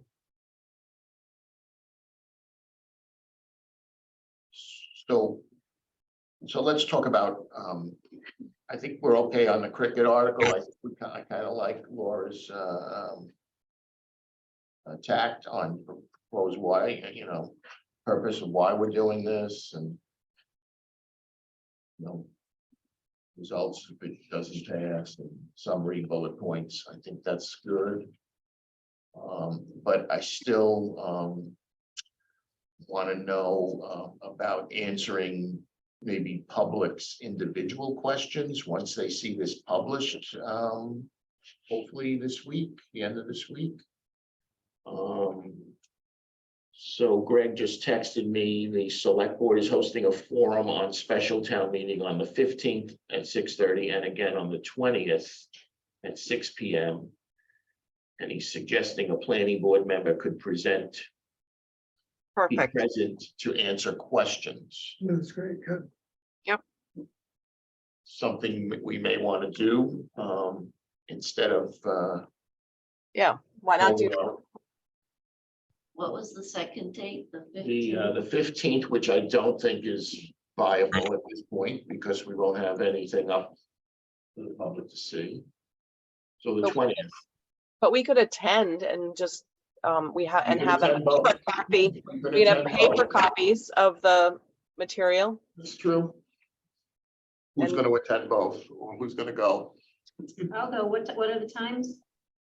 The 15th, 6:30 and the 20th at 6. At 6. 6. The other volunteers. I'll try to go. Good. Thank you. So then I don't think we need to hold our own meeting, but what about our next scheduled meeting, which will be, I think, 2 days before the will be the 26th, and the meeting's on the 28th. So we could, at our next meeting, put an agenda item for the public to further ask questions. Yep. Have some kind of workshop, or where it's kind of, we can try to answer as many questions as we can. Would it be possible to ask a comment from the public just regarding the Cricket article? Yes, Okay, thank you. Yes, again, Sarah Pierce, I'm sorry if I'm being redundant tonight. I just want to make sure with the time frame that all issues are covered. So I did hear Becky Jake say that the Gloucester Daily Times and the Manchester Cricket are two sources of identified information coming from the town. So I would just ask that anything that gets printed in the Cricket also gets printed in the Gloucester Daily Times.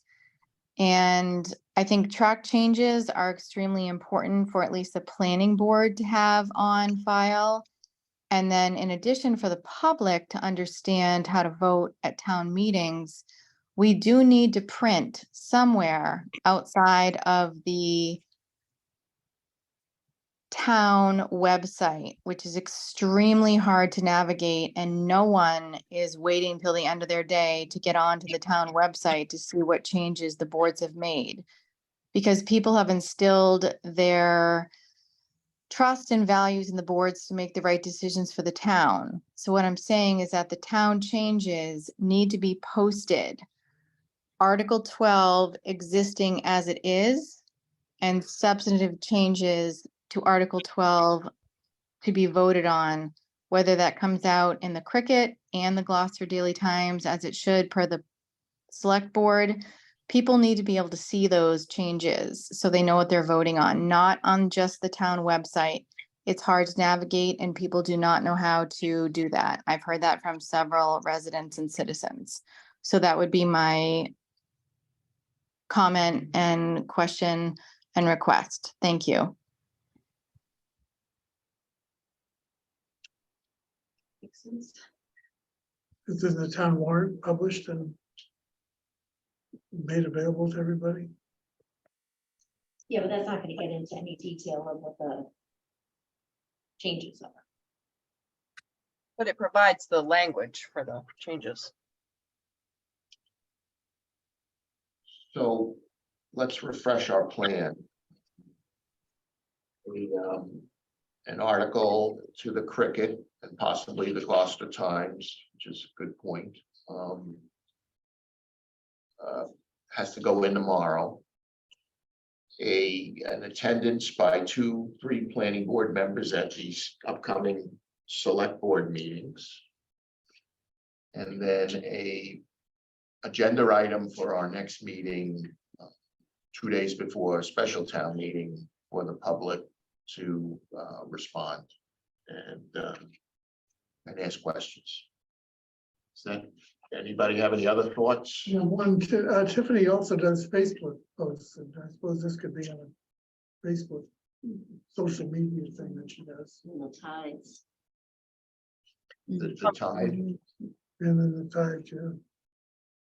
so do we want to, I was gonna say the Tide could actually provide the link once we know it.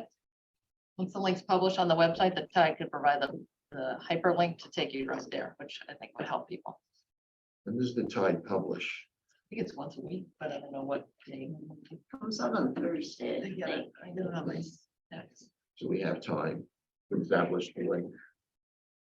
Get that stuff up there. We got the last one on the 8th, June 8th. So 8 + 7 is 15 and today is 12, so Tuesday, Wednesday, Thursday, correct? Sarah? Yeah, I'd just like to suggest at our next meeting that we make a coherent presentation so that we rather than try to, I think it's a hard forum to take a lot of questions and answers in one of our meetings. We always have a lot of business that we're trying to attend. But maybe if we can make a, and publicize the fact that at 6:30 when we start or something, that we are gonna make a presentation to clarify the upcoming changes, and take some brief questions. But I think the question and answer format alone risks grandstanding and not having so I'd like to just frame it as a presentation to clarify, and rather than an open Q&A format. I think that given that the select board has a 2 Q&A format, sort of open house, that's a better format for that. So I'm happy to work with whomever to make that presentation. We're gonna need to have a presentation of town meeting. Anyway.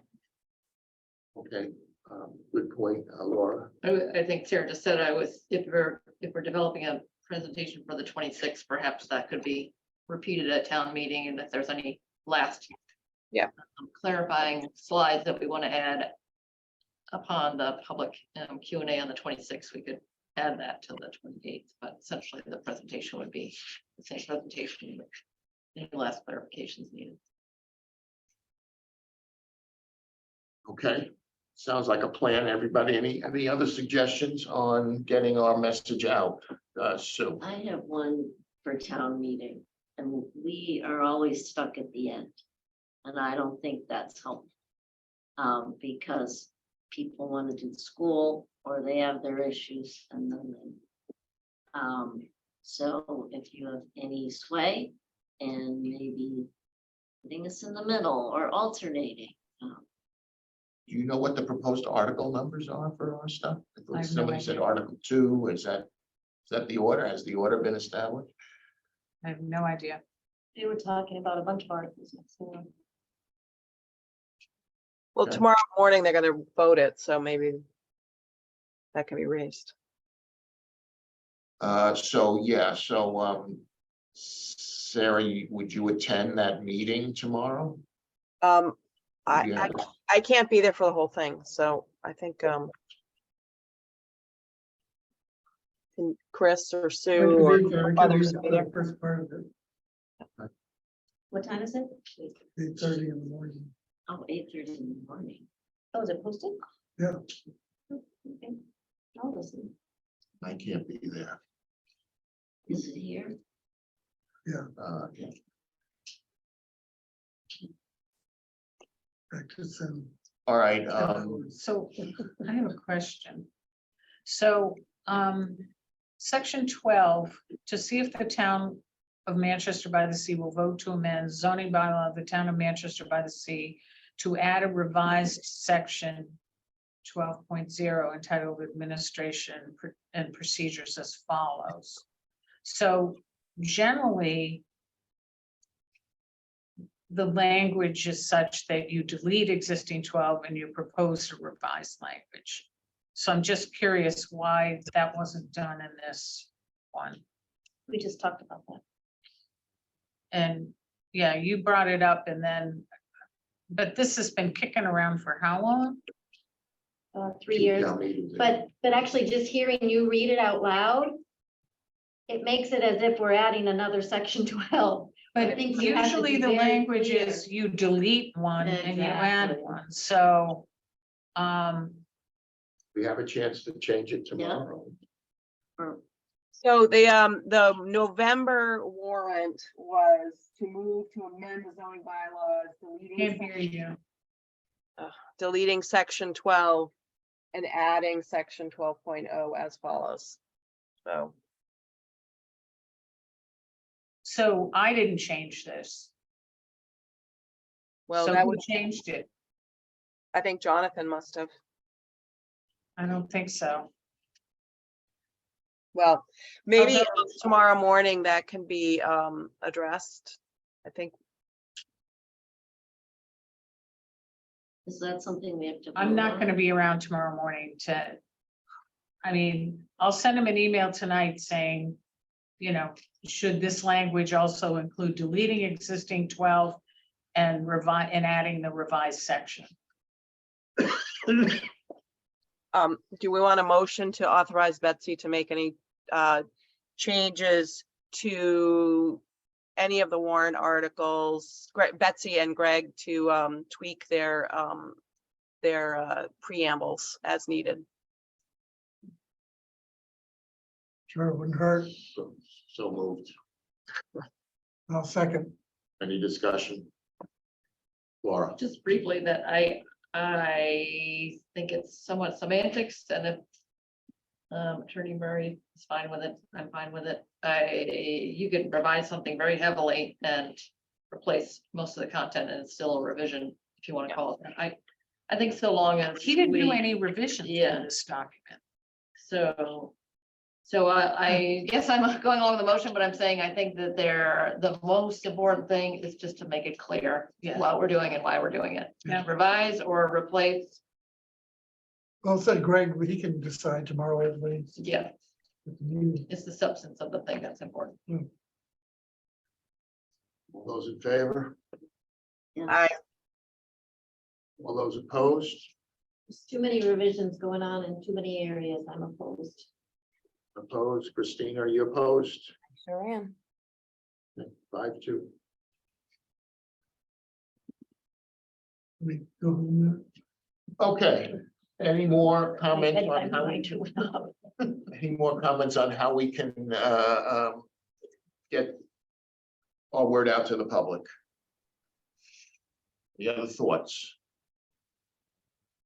I would just say, I mean, I would take comments at our next meeting. I think it's very important in such a short time frame to hear as much as we can from the public. I don't know why we would want to shortchange that. I don't think anybody's intending to. Well, Sarah's proposal that it would just be She said it'd be a presentation and then question and answers, rather rather than just questions and answers. Oh, okay. Sorry, I didn't hear the questions and answer part. I thought she said she didn't want comments. I think we can answer a lot of questions by a thoughtful presentation. When is the public allowed to ask questions? Monday. Okay, thank you. 2 weeks. And there's a select board meeting on the warrant articles, I think. Just 15th and the 20th. 50th and the 20th. The select board will be listening to you guys, to the public. Okay, very much appreciated. It's very hard to ask questions prior to a meeting because you're not getting the information. You have to make public comment Understood. before you get the information. Understood. Thank you very much. Posted in the Thank you. packet on the website. Brian.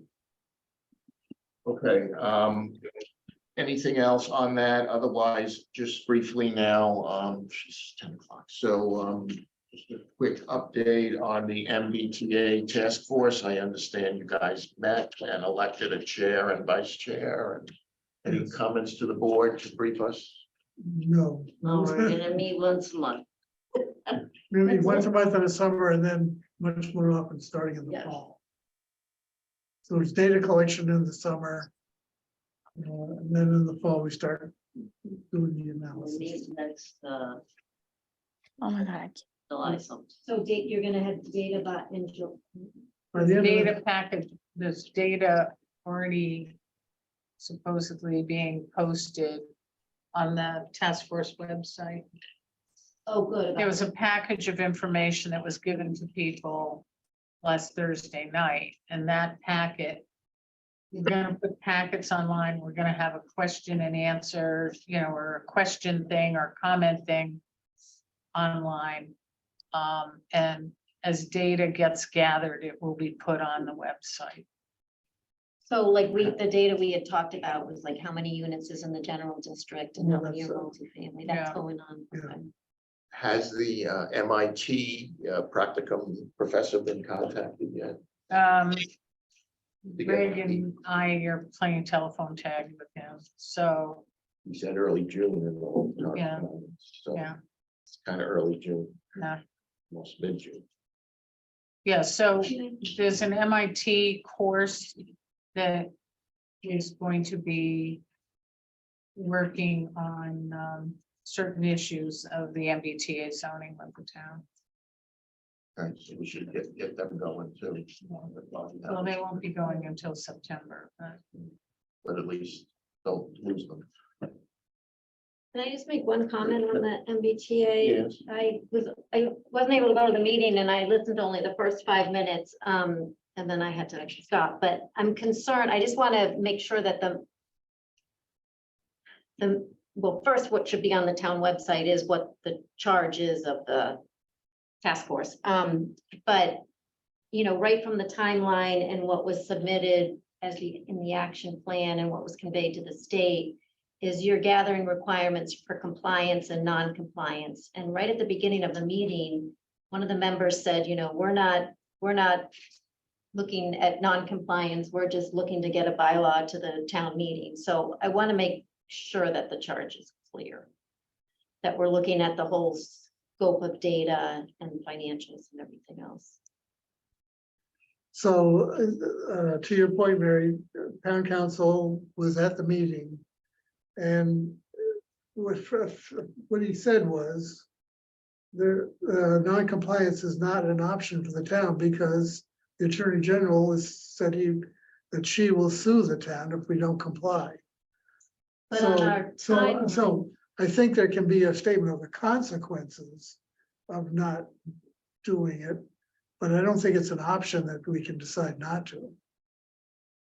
Well, it is an option because it goes to town vote. Well, My of point course. being Oh, is yeah, that, yes, of course. my point being is that that's what's on our project timeline is gathering compliance and non-compliance. And that means, Well, you know, yeah, grants you're getting or not getting, and, you know, so residents see the full picture. Yes, that is. part Yeah. of it. that's- Okay, yeah, all right, that because is I- part The of it. risks, the consequences, yes. Yeah, consequences, not options. Is there a project plan yet? No, No, Is there a what did you ask? project plan. project plan. That's at our next meeting. We'll start talking about that. Okay, planners report, we've talked about, anybody have a comment on the liaisons or committees? With the hours late, I think I can forego that Yeah, please. at this Yes. point.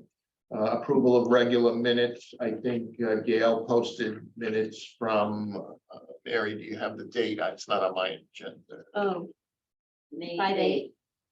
May 8th. Has anyone read them? what is the Yeah, I comment? read them. Ron, could I just give a 1 second update on the coastal vulnerability? I Absolutely. want people to know that there is another public meeting that's just been scheduled. My understanding is it's Thursday, June 22nd at 8 PM on Zoom. And that might be the final public meeting of that task force.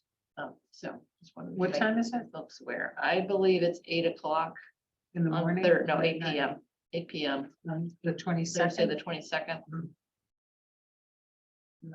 We should check the time because I just saw that in an email. I didn't see an official meeting posting yet. No, it's not on the calendar. That looked like the room was opened that Thursday. Thursday at 8 PM.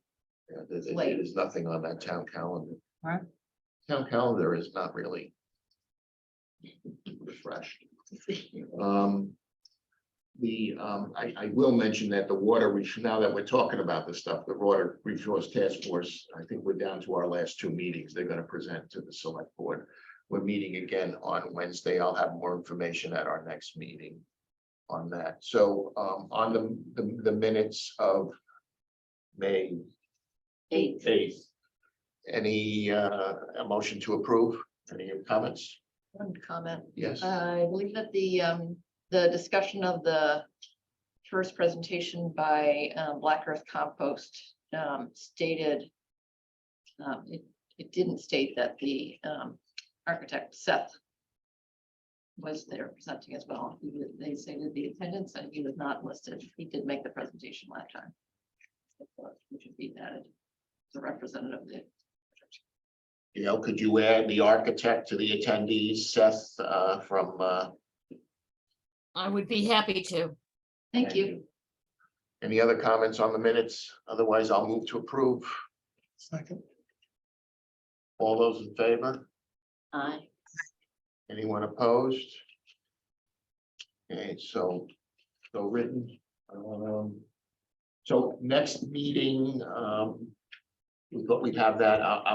I don't know, I don't have many items for the agenda for next meeting, except I could call in the Downtown Improvement Committee for their presentation. Or is that too close? Or should I do that Well, in wait a July? minute. We could also have the Civic Space Collaborative do their final report. I mean, we're so busy right now, maybe we should have a light meeting and not invite everybody, but I'll leave that up to the board. Forget, we're gonna have town meeting later that week, so. Yeah, I would focus on town meeting. Yeah, let's focus on town meeting. Let's invite Civic's first meeting in July. Same thing with DIP. That hurt anything by I doing don't that? think so. Take a motion. Christina?